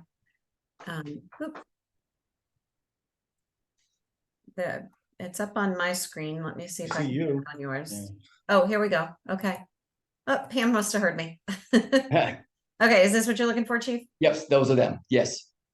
So it's actually, I apologize. It's actually not car 5. This is actually car 4. Again, the frames of both of them are pretty much the same. Again, we're getting significant scaling and significant rot on the bottom of the frames and the undercarriages. So also with these vehicles is the high mileage. And with the high mileage comes the large amount of idle time, which is also taking a lot off of the vehicle life. And then the third component that we're coming into is cancer in the fire service is very high right now. And one of the things they're looking to do is reduce cancer as much as we can. With that initiative, excuse me, with that initiative comes the separation of our personal protective equipment, which is our PPE, our coats, our helmets, our boots, our pants, all the stuff that we would wear in an emergency scene, out of the vehicle's cabs where we drive on an everyday basis. Right now, these vehicles our gear is with us. If you go out to my car right now and I open the back of my car, my gear is sitting right there. And over a period of time, you'll see the gear off gas. You can't physically see it, but you see the film on the windshields. You see the film on all the windows. Today's studies are showing that our gear is producing cancer-causing agents. We are working diligently in the fire service to eliminate that. For us, even with this new pumper, has to have the clean cab concept where everything has to be vinyl and be able to wipe down. No more cloth, no more carpet, nothing that will absorb carcinogens or fluids that may cause cancer. The vehicles we're looking at falls under the same category. This is going to sound silly, but I'll be very honest with you. They're actually a downgrade to what we have now. We're looking to go to F-150 pickup trucks. There is a picture in your folder as well, too, of what we're looking at. These two F-150 pickup trucks, excuse me, have vinyl floors. They have to have seat covers. They have vinyl seats in the back where everything is able to wipe down. They have plastic doors. Everything is made so it can be cleaned. Our personal protective equipment would be in the rear bed of the truck on a slide-out tray in a contained area so it doesn't roll around and bounce around. This is removing the cancer-causing potential pathogens from inside the passenger's compartment and moving it back too. So it's a multiple effect. These vehicles are, again, at end of life. They're high mileage, high hours, starting to show significant wear, as well as we want to start reducing our cancer risk. We feel we owe it to our personnel, we owe it to the residents of this community to try to not have anybody go out on a cancer injury because it is a life and career ending. So replace car 4, what's being purchased? A Ford F-150. And car 3 would be the same. 2024. 4.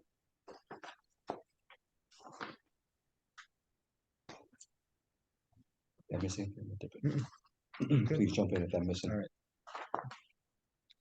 Yeah, I might have to jump in if you lose your Oh, I don't know why all of a sudden, I'm like, wow. We have minutes. Do you want a lifesaver? Thank you, man. I'll bill you. Okay, deal. I'll come in tomorrow with a call. Okay.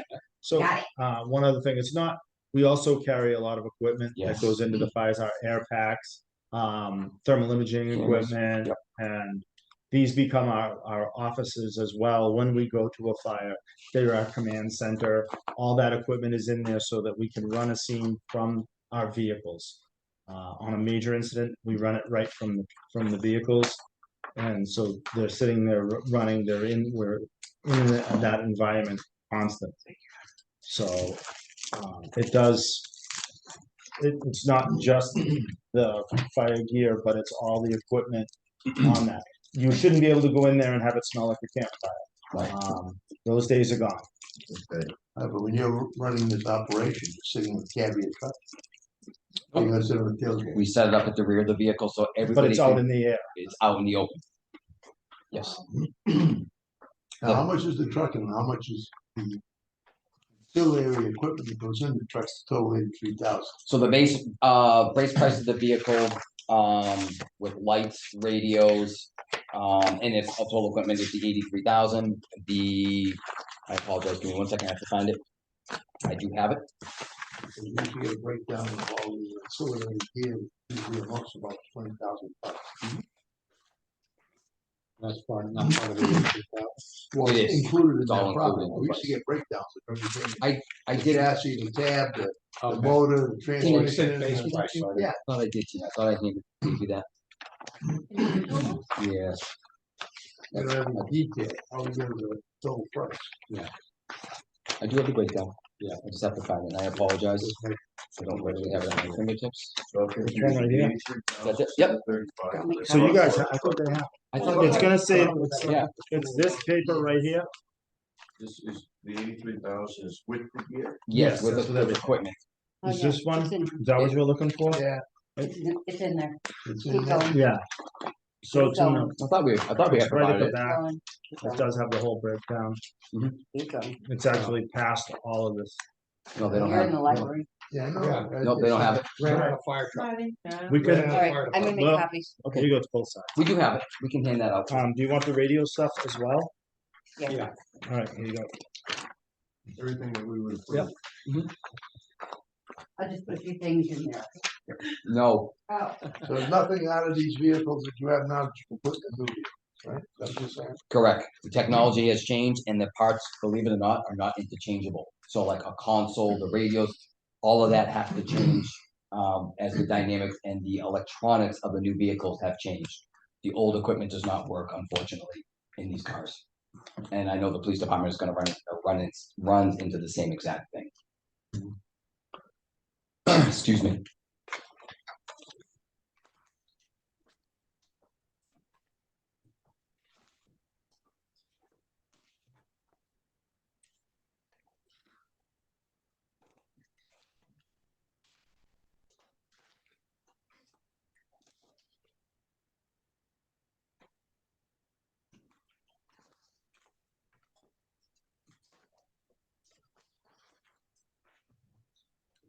It's in the back, right, last tab. Oh, the very back. I know, I knew we made copies. I just don't know what to do with it. No.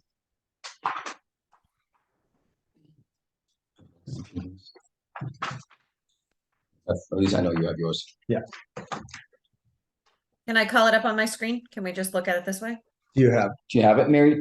I have two here. You tell me which one is the one that you're looking at.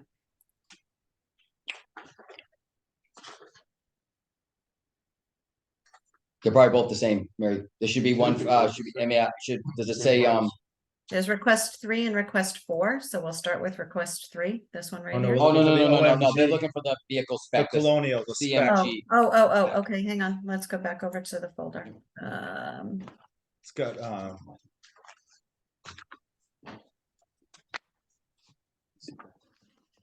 This Oh, what mine is.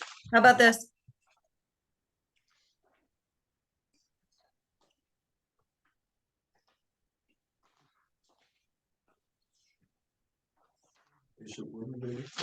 This is it, right? That's Chief? making copies. Specs of like getting $33,000. Yep, so. I This think we can move on. Okay,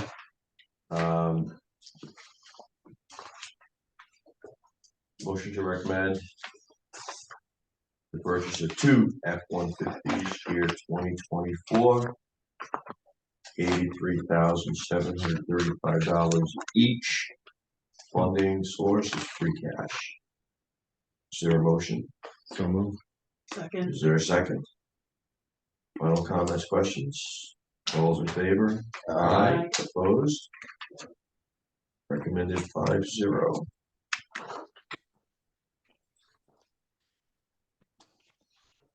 That's fine. Thank you, Beth.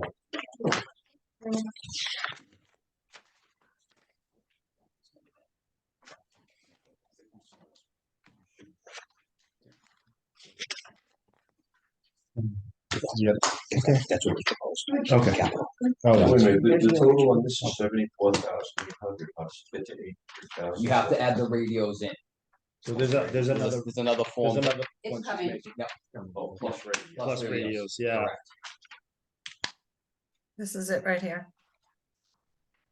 Plus radio, and that will get me to 83,735. That is Yes. correct. Radios are on the way. Thank you, Beth. Next item? All right, the next one is, where we would like to reduce the cost of the next one, down to 100,000 from the 300,000, so we're asking for 100,000. What we're looking to do is we're looking to has to go out to bid. Mary and I had spoke about that. I know Mary's unfortunately is gonna be leaving us. But we spoke about how it needs to go out to bid. We're looking to do a station assessment. What that would do is have an outside company who specializes in fire stations come in, review our 3 stations and tell us what needs to be done, what we should be doing to try to upgrade. What we're trying to do is future planning, so we can have adequate and concise data from a subject matter expert on what should be done with the stations for upgrades and or potential growth. So this would be to hire an outside company. The station, this other part of town, the one on Blackstone Street, where's the third one? Hartford Ave, across from the Stallbrook School. Maple and Hartford. Maple and I know, Hartford. I live right next to that. I Okay. didn't think that was used for anything. Yeah, Deputy Warner. So that's been a station for a little while. We just previous chief had decided that we weren't going to need it. And all the things that we've done, it really is necessary, especially in the future where we have either storm coverage or they're looking at closing the Maple Street Bridge to do repairs on it for a significant amount of time. Yep. We're probably going to look at staffing that station. At least DOT was talking about the state picking up the overtime tab if they were going to close it off. So that would put a fire truck on that side of it, so we'd have access to that side So of there town. would be a fire truck in that. Yes. garage, Yes. Because there isn't now. There isn't. It's at the DPW. Well, right now It's at. No, actually, Okay. it's out of it's not being service. serviced right John, now. John, what we're doing, Ron Paulus was in that building with the carpenter, but we're moving him out and we're clearing out that station so that they can use it. He's out. See, what fire truck would go in there? Right now, engine 5, the one that's out being serviced. Okay. And you would- which- and you would have, it would be staffed? Our goal, while the bridge is out, yes, it While will. the bridge is, okay, so this is, okay. And then we And do storm coverage, storm as coverage. well. So if we have a big winter storm, Correct. we've always staffed that station. We were lucky last year. We really didn't have a lot of snow. There wasn't any cases where we had to staff it, but any major snowstorm, we've always staffed that I didn't station. know that. Yeah. Yeah. So Our you put in an engine in there during a big snowstorm? The engine's there, and then we use the community building to house the firefighters. And then if there's a call on that side of town, that engine can go right out to it. I didn't know you. We're trying. So, good to know. When is the bridge on Maple Street expected to go up? We don't know. We It don't was know. supposed to be last year. It Yeah, was they supposed were to be going to this do year. it last year. They had signs up and then all of a sudden the signs are down and we're back. It's the state. Which bridge are we talking about? Maple. Maple Street. Over 495. Over 495. I Yes. was gonna say, we just redid. the No, one Maple down over by- 490.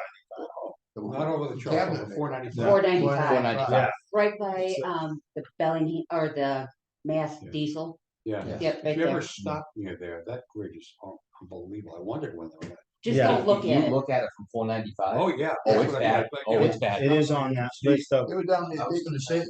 see Yeah, a that's the- rush they were hole digging going through the around the Oh, footing. yes. down Oh, on- yes, it's Yeah. bad. So- Oh, yes.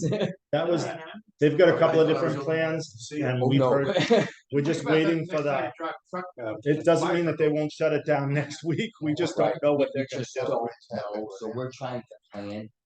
And the other piece that we're running they're not into, this- They're on this side. and I'm all in favor of growth for Bellingham. I love it. Again, I live here as well as you folks. With the community growing, and the additional traffic that's being added to Hartford Ave, our response times to the north, and I'm gonna look at Beth, because I have to pick on Beth for a second. Beth's neighborhood and beyond, our response times are 8+ minutes just from headquarters. If you look at it from the south station that they have to come up as well, I'll give you a good example. This morning, they went to 273 Farm Street for a medical. It was 11-minute response time At So- 6 in the morning. at 6 a.m. So the response times with the additional growth in the community are starting to stretch. And we're not meeting the standards approved by OEMS that we need to be on scene within 4 minutes. Yeah. So we're trying to, again, evaluate where we're at, the pieces of the puzzle that we have, how do we put them together to continue to offer a good service to the residents of Bellingham. So they haven't told you when they're gonna do the bridge on No. Maples? I unfortunately was not part of the meeting. They, like I said, last year they were all set to do it. They had the signs up and everything. And then they So disappeared you're going and. up 495 where it meets, where it crosses the Mass Pike? Mhm, Know they're replacing all the bridges over there. mhm. Yes, My guess is gonna take 4 years. that's a 5-year project. Yeah. That's a 5 That's year. a 5-year project. Yes. And ours is supposed to be a, a high priority one, but Yes, I'm just having a hard time believing they're gonna do those bridges I know. and this one. I don't, Well, and they That's the talked about doing both of the ones in town.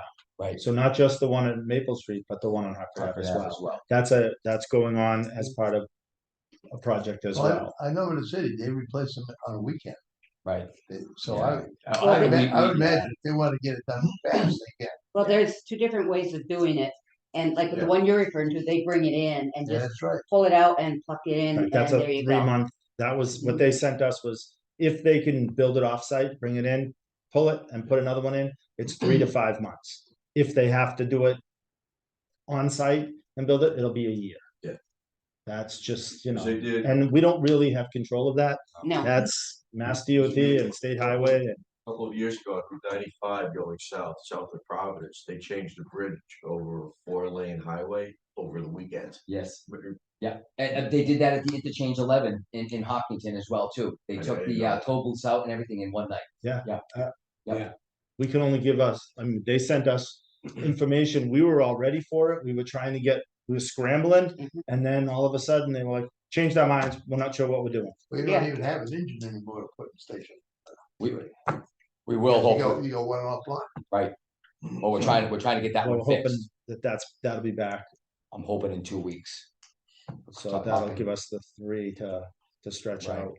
No, there are truck body places that replace chassis. The guy down in Woonsocket does it, he does the trash trucks, but they replaced the whole chassis. We've, I'm not I sure know that's- in the past, we've talked about a chassis replacement, Mhm. by the time you do it and get it certified, You're probably half the price of a new truck, if not more, because it has to be certified. That's the other problem. It has to go out and be the certified. trash truck, that's one thing, a fire truck, Actually, the trash truck chassis are probably built a little better than the fire oh, truck. I'm sure there probably are, Might be. they're a little heavier duty and, a lot more mechanical stuff. I'm just curious. So back to Place down a couple So does the of. 100,000, Yeah. because it was reduced, does that still cover all 3 stations? we're hoping so, yes. Yes, we Yeah. have to go out to bid. We don't know. We want to be realistic. So it's, if this gets approved and approved at the town meeting, we will write an RFP. Mary, is that correct? RFP or? Request for a response, request for proposal, actually. Yeah. It's a request for proposal. Yes, It would, sorry. thank you. It would go out for an RFP, go out to bid, and then companies that specialize in this would give us the quote to come in, and then we could pick from there and do the work. So, This is $100,000, right? correct. Other comments, questions? Motion. So that changes to. Yeah, I have a question. Beth, are you in the room?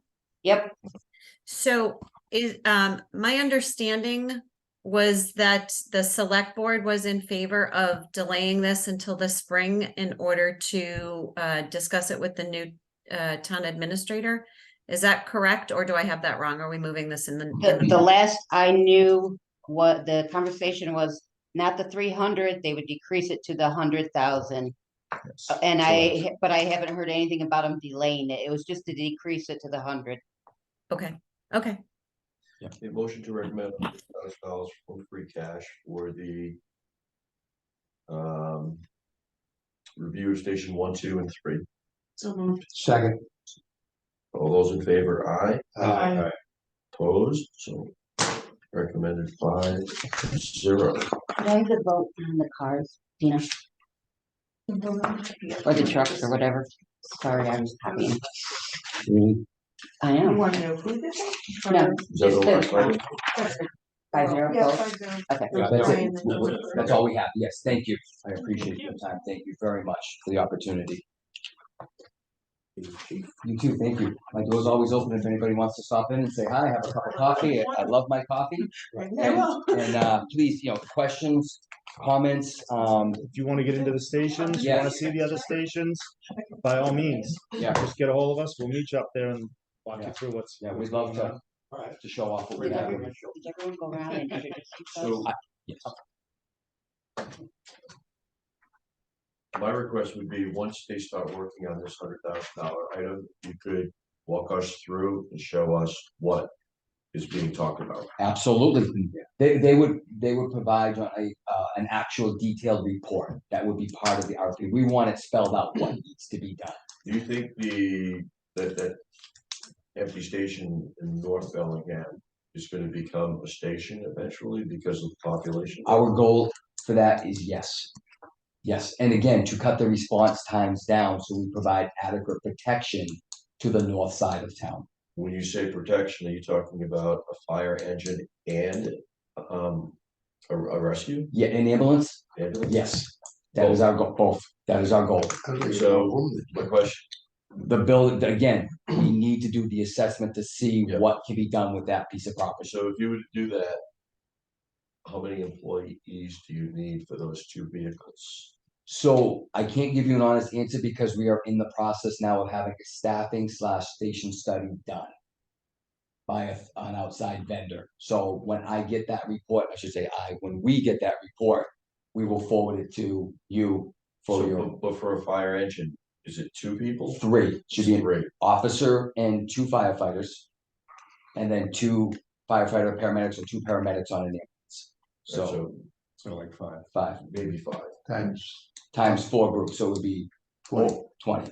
But again, when we get to that point, we would lay out a plan. We wouldn't ask to hire 20 people in one shot. We would say, okay, how can we do this in increments and phase it in over a period of time and work that way there. So when there's a call to the northern part, I live in the northern part now. I do too. So when there's a call, there's sometimes people, the fire department rescue from Milford Medway come into northern Bellingham? If our 2 ambulances are tied up, it would be Medway's first call. If Midway is not available, then it would be Franklin would be our second call. But if, excuse me. Right, I'm sorry. Yeah, no, it's okay, yeah.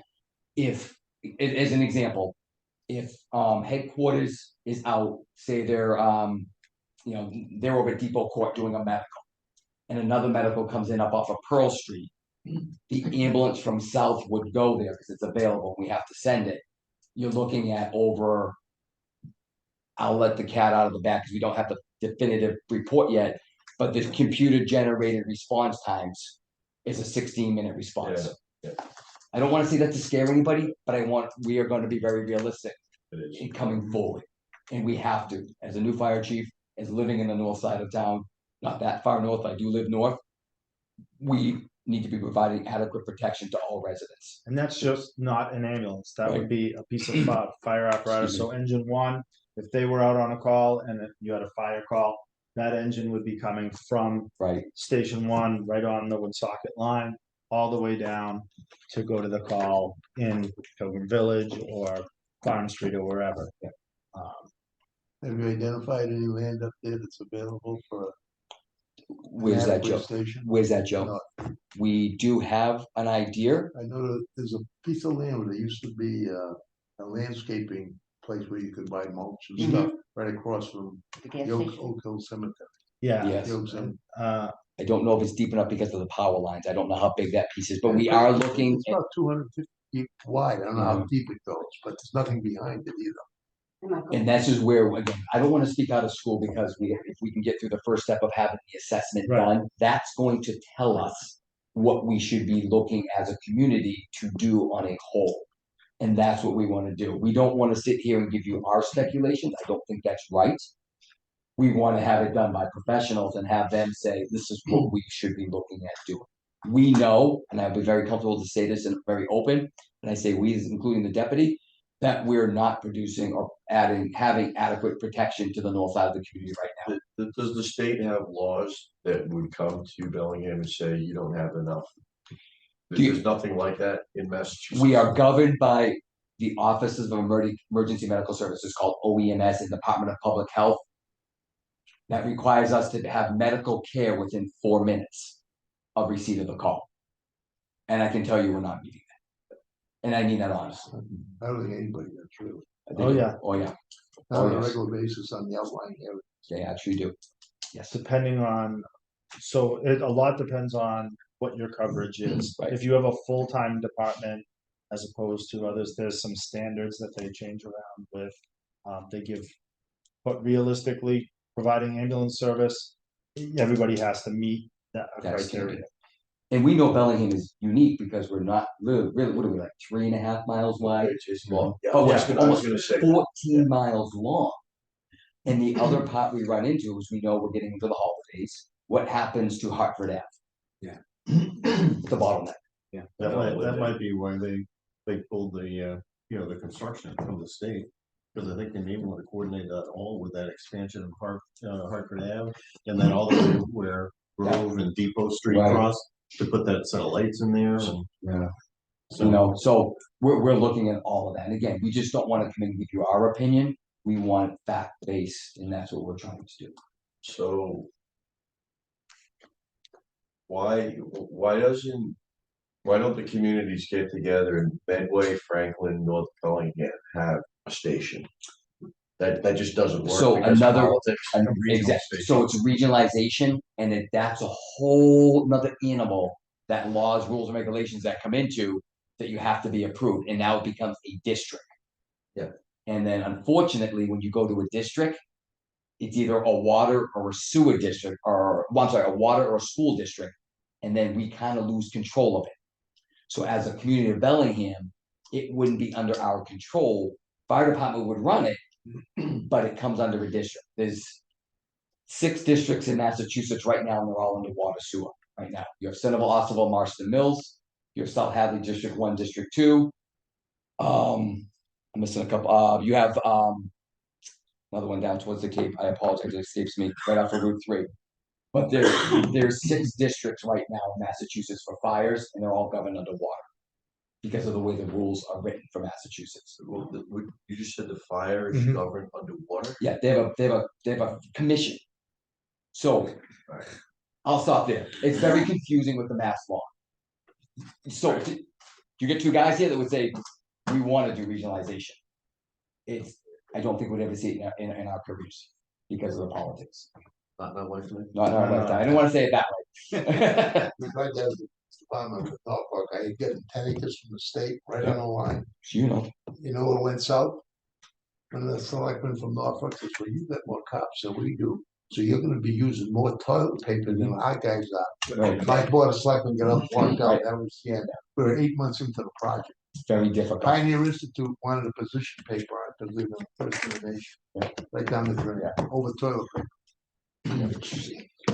Over toilet paper. that's a crap. Again, please feel free. Any questions, comments, concerns? You want to stop in, have a cup of coffee, and say hi? Our doors are always open. We like the company, so please stop in. Don't you, it would be a bad idea if you have a game plan in place where you see places in the north end, that you would like to have the study look at as being compatible. To be honest with you, yes. Okay. Absolutely in the works, and I don't want to say anything out of context, but it is something we're definitely I looking went at. through that, and that's what we did. We had like 6 places where we build a public safety building. And we ended up, we got the lot behind us, the old town hall. Like, one of the first studies is to find out where the best locations would be. Mhm. Without even using our station locations, they say with the call volume and the locations of the calls, your best bet would be to put a station here, here, and here. Then you look back and say, okay, well, it wants it here, but our station is only a little bit away, or wow, we're really way out of where we should be. So they start out with not even considering where we are. They do it by call volume and heat mapping. Heat mapping. They call it heat mapping. Yeah, so where are the concentrations of the calls? Where's the most calls? What's the distance in for us to respond? The response times. So, and then they play stations based on that, and then you kind of look at where you are. Well, there's no apartments on 140 to help you, because it's real close to the settled station. I'll just skew your response times that you'll have. No, the heat maps are pretty interesting. So. And remember, those aren't even full. Thank you. Thank you. Nice to meet Are you everyone. noticing any increased calls down there? Yes. Yes. You'll get my bill for the copier, called black coffee, no sugar, All right. nothing. Remind me tomorrow. You in Thank you. Friday, too? Not this one, Friday. Even Friday. Okay. Thank you, everybody. Thank you very much. Bye. All right, so let's. I have to make the book, it has to be. two Yeah, all right, back so let's go, let's go. Mary? Are you still there? I'm here, yes. So let's go through these.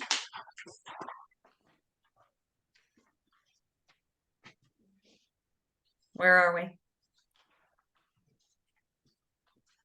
Back to the warrant article. Article 1, Mary, starting with the veterans, full-time and part-time wages and expenses. Article 1, amend Article 1. Okay, so I need to share my screen. Beth, did you have a printout for them? Absolutely. Okay, great. Hang on one second, because there has been a modification from our conversation here this evening.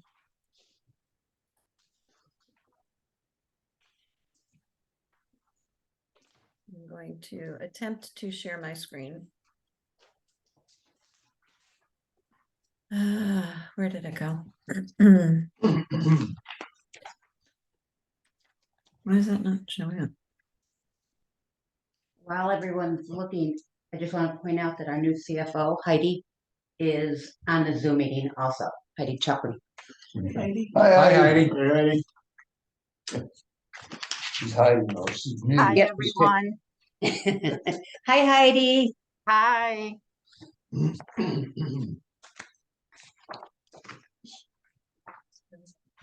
And she'll be working with Mary to start getting things going, and she was up last weekend, so.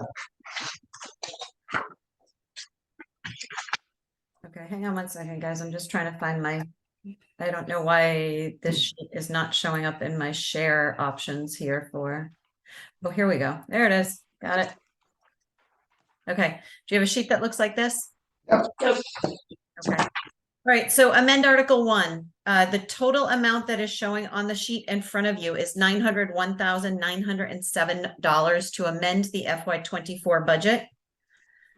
Based on what our conversation this evening, there's going to be this one modification here that we are going to remove. However, what this represents is a number of items that will impact our FY24 budget in order to essentially true up our budget, which we do every fall.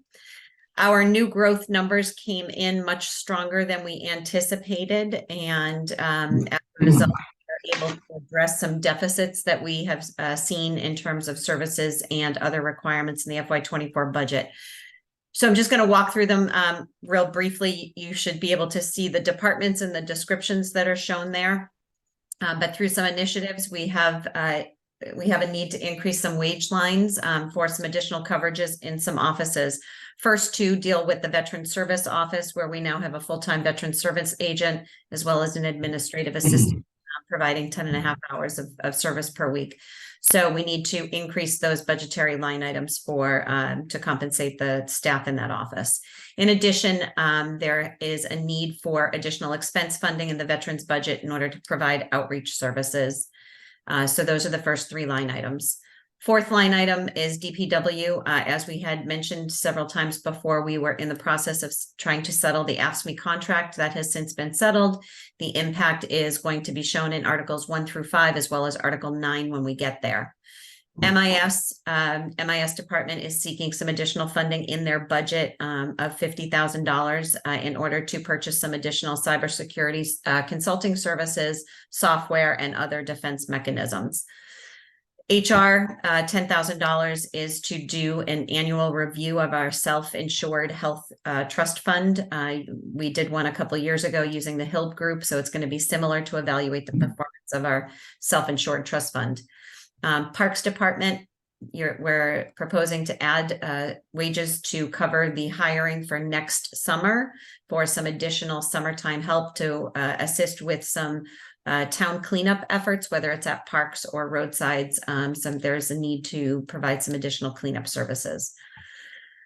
Parks Department, elected officials, we had previously eliminated this line item out of the budget with the anticipation that the charter revisions were going to pass at the previous town meeting. Since they did not, we need to reinstate the funding and in the FY24 budget for the cost of those elected officials.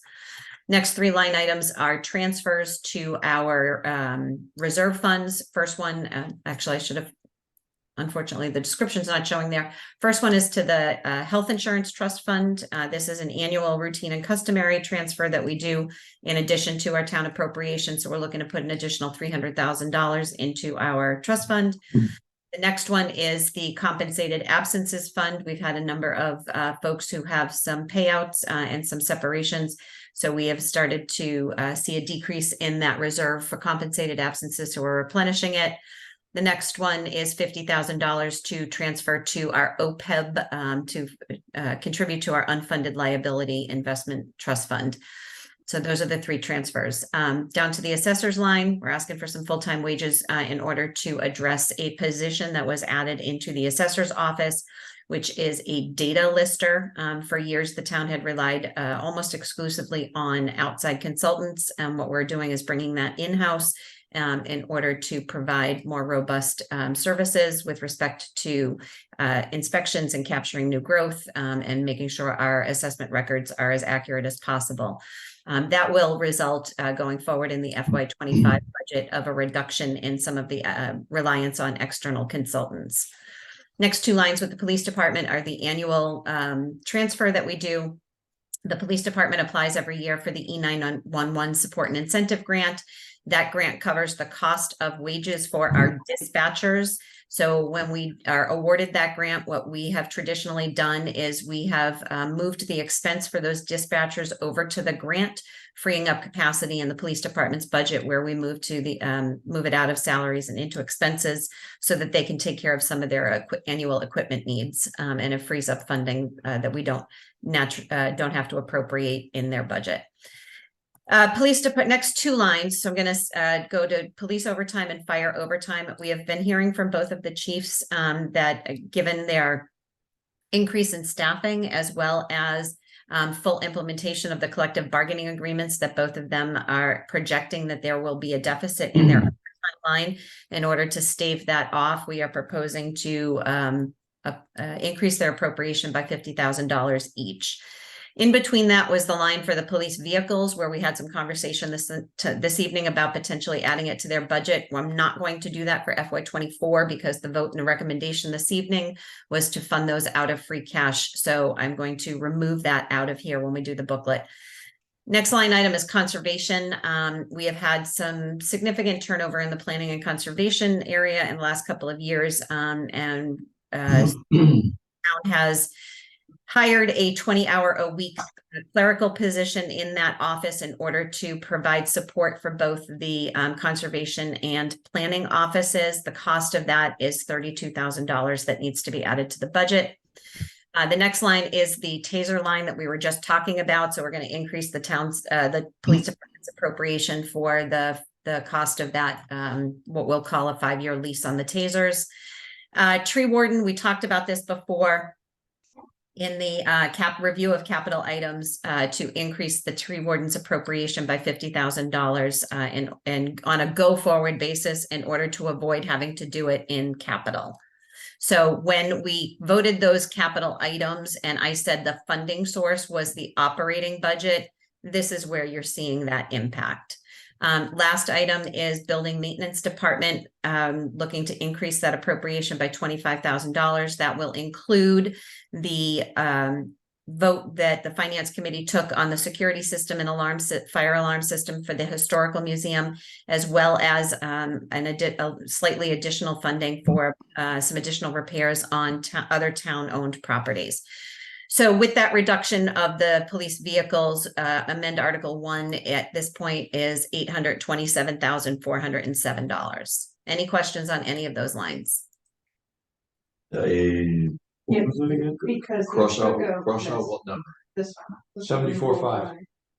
And the 901, 907 becomes what? 827. It's showing up on the screen. 827,407. 827,407? Yep. Yep.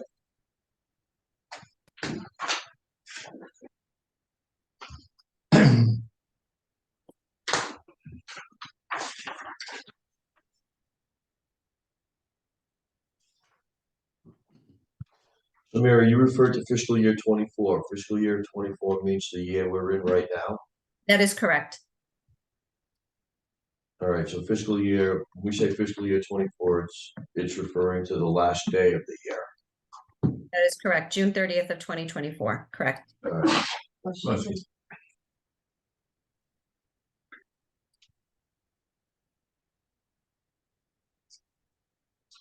So 827,407 funding is sources free cash. No, funding sources raise and appropriate. Raise Raise and appropriate. Taxation. Raise and appropriate. I actually, could you give me those words again? Raise and appropriate. Raise and appropriate? By taxation, right? It not necessarily, Joe, because remember our budget is funded by a number of other things. It's not just Okay. All right, just raise and the appropriate. funding source is called raise and appropriate. All right.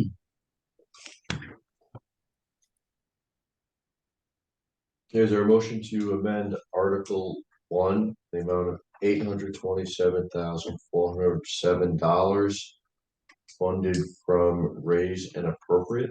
So second. So all those in favor, aye. Aye. Opposed, so it's recommended 5-0. Excellent. Okay. I have amend articles 2, 3, 4, and 5 listed up here as well. These articles are to amend the FY24 budget for the settlement of the AFSCME contract in the amount shown. Yeah, these are all small dollar amounts, so it's Right. it all has to do with contracts. Yeah, you don't have to explain that. We're familiar with that. And the funding source for each of these, John, is retained earnings from the various enterprise funds. Does anybody have any questions on these items? No. Motion to amend Article 2, 3, 4, and 5 in the amounts detailed here with the funding source from retained earnings. Is there a motion? So moved. Second. Those in favor, aye. Aye. Opposed, so recommended as presented 5-0. And 23, 25, 26. Okay. Okay. Articles 6 and 7 are the ones that we have been talking about. Read it. That you, I did, I handed it out. I'm sorry. Joe's looking for his, hold on. I'll have it. There we go. Anything about that? Okay. Else anyone? Does it look like this? Beth, is this what you just handed out for me? I can't see, yes. Okay. All right. So there's one change on this as well, based on our conversation this evening. I don't have one. Okay. So each of these, I can't see any of you guys. My screen is, so I don't know what you're looking at, but my, It starts with Domino's final payment. yep. Okay, perfect. All right. So the one change this evening that we just spoke of is I did it, the handout that you have does not have the feasibility study in it, which is the last item that was just discussed. So I just added it and that you can see up here on the screen. But this is essentially all of the items that you have been voting on over the course of the last 3 meetings. And this is just a summation. So we have all of your votes already recorded. You can refresh my memory on whether you guys take one final vote to support the article or not.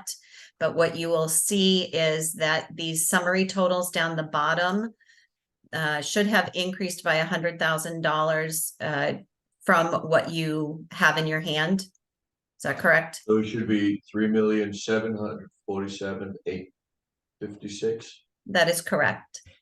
Okay, So add what you have, $100,000 for the fire feasibility.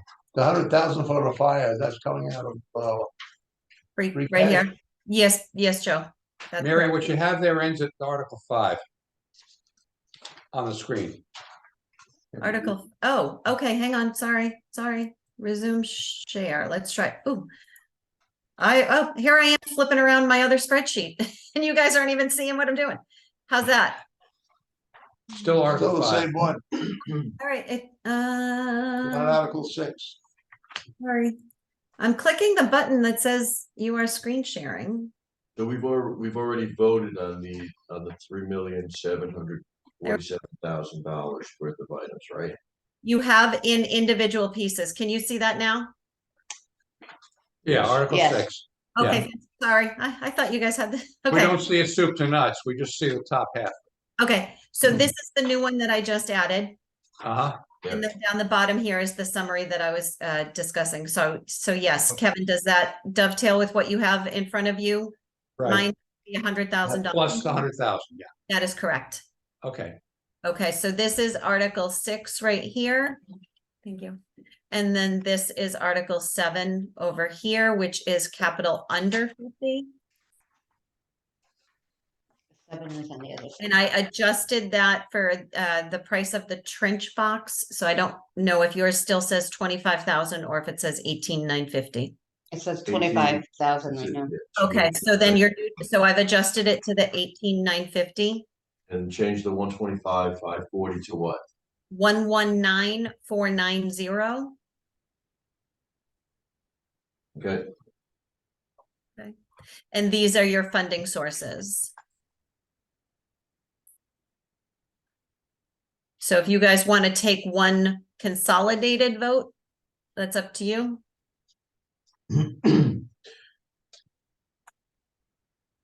so it's 12,360. Oh, what's that? That's 63,950, Correct. and the 125 becomes the 119,490 again. Yes, yes, that's correct. We voted on each of these, right? Yeah, we voted on all of these. Tina, refresh my memory. Do we put individual votes in the chart for each of these items, or do we put one overall vote? Last year, in the book last year, we had the columns, and then we had if it was 4 to 0, 5 to 0 for each. For each item? Okay, then you guys do not need to take any additional action on these. We're good to go. We'll do the same thing. Okay, so that's Article 6 and 7. You voted on all of the pieces, so I'm gonna minimize that. We're gonna talk about Article 9.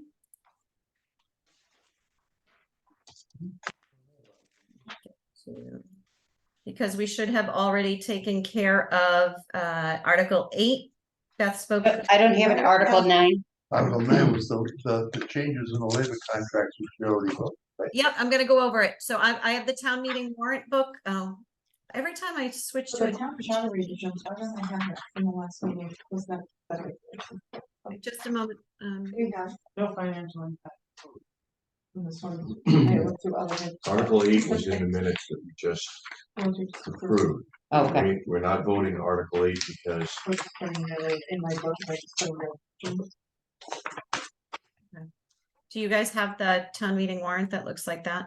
Yes. All right, so Article 8, we talked about you're not taking action. Article 9. Article 8, that there was a public hearing by other groups, right? So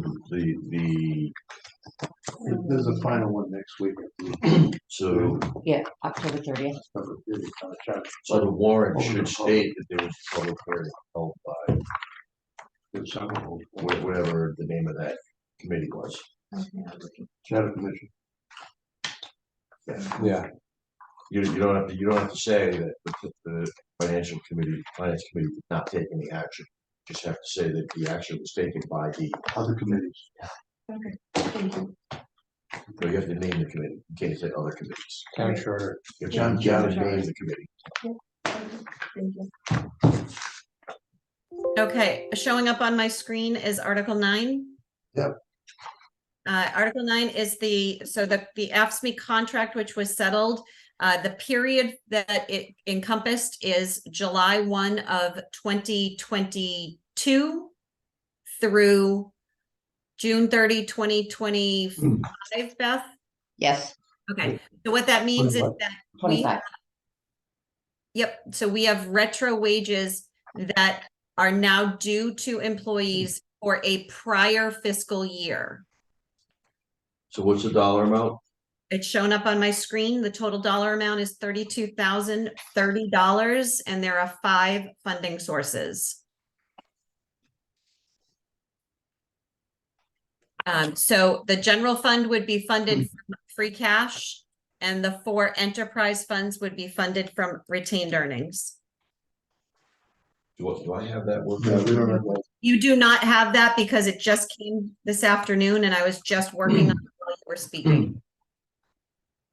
All right, so is there a motion to recommend total of $32,030 funded from $275 from trash, $17,130 from water, $5,260 from sewer, $4,285 from stormwater retained earnings, and $5,080 from free cash. So moved. Second, Second. all those in favor? Aye. Aye. Opposed? Article 9, the amount of $32,030 is recommended. Excellent, thank you. 10 and 11 and 12, we talked about last week, so those are all set. Article 13 will be passed over. Just don't write that we voted, it's being passed over, just don't write anything for Article 13, leave it blank completely. Okay, you And still then- have to put Passover. No, we're not voting to pass over. The town moderator will say we're passing over.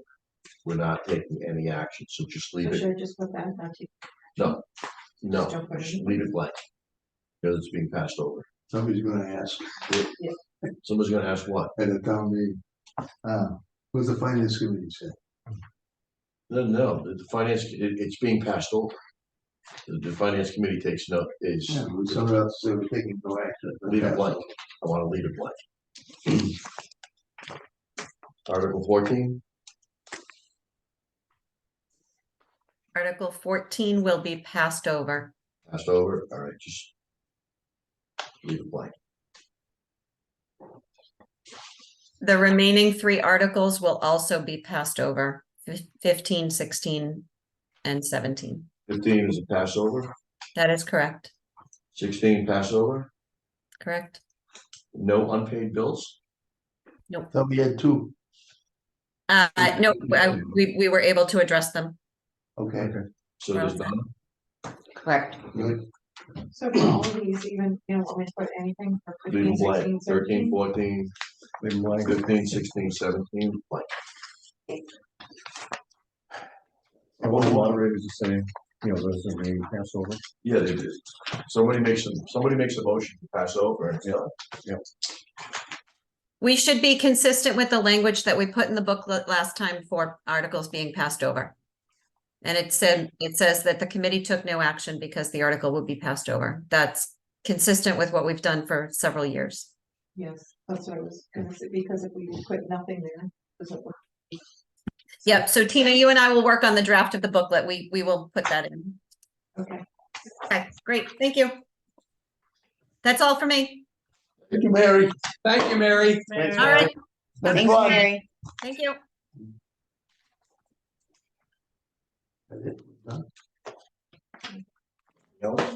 Anything else? Anything else to come before business, emails, correspondence, bills? You gonna go for this month? Yeah, that was the last meeting. Oh, that was the last time. Any additional items needed for the November town meeting? Last thing in the middle. You need to schedule a future meeting. Probably after the first of the year. Want to reorganize, or if you want to, when we know what's coming from the other office, From which office? I've got From the- several, Joe. from the town administrator's office or the CFO's office. CFO is Phil. I understand that part. What's the selectmen's, your office, where we go? My TA office. Yeah. We're working on it. I haven't even yet. They did, this week, Okay. So that's- and now they're going to go, revisit a couple of the people and Oh, good. So we got movement. Is the town charter revision gonna push you again at this meeting? Or is it gonna slide right through? well, I'm hoping that it will slide through, but I have no guarantees on that. But we've talked about it over and over and over. We're doing an open meeting on the 30th for anyone who wants to come in, for the public. So we're hoping that people that have issues or questions, we're getting the information out to them. When was the last meeting that was held? About 4 weeks ago. Yeah, it's about four. Did anybody show up? Yeah, yeah, we had some. Yeah. Yeah, That's We- too soon for them. That They was showed on up at the Zoom. last minute. right. It all came up at the last minute, Oh, yeah. so we have to watch. All I know is But did anybody show up at the last this meeting? is Yeah. good for me on The the standard court group commission. showed up. If they People voted that are down, contentious. it's not No, they were Bring in in support the- of it, so. start over. I Yeah. don't care. Do- I've been digging around with this Oh, house so for it's- 2 years. We didn't have any of the contentious people show up. If we did, it was one or two. Yeah. But out of that whole group that was contentious, Dan Ranieri didn't show up till the last meeting, right? Before the. Yeah, he never showed up for all these additional meetings that we've had. we're still public. aren't we? Yeah, we should. He would send a Oh, letter. wait a minute, wait, hold on, hold on, We could- hold on. Is there any other business? Motion to adjourn? So Second. All those in favor, aye? Aye. Opposed? The meeting is adjourned at 8:26. Yeah, he never- Thank you, Heidi. Bye, Heidi. Have a good night, everyone.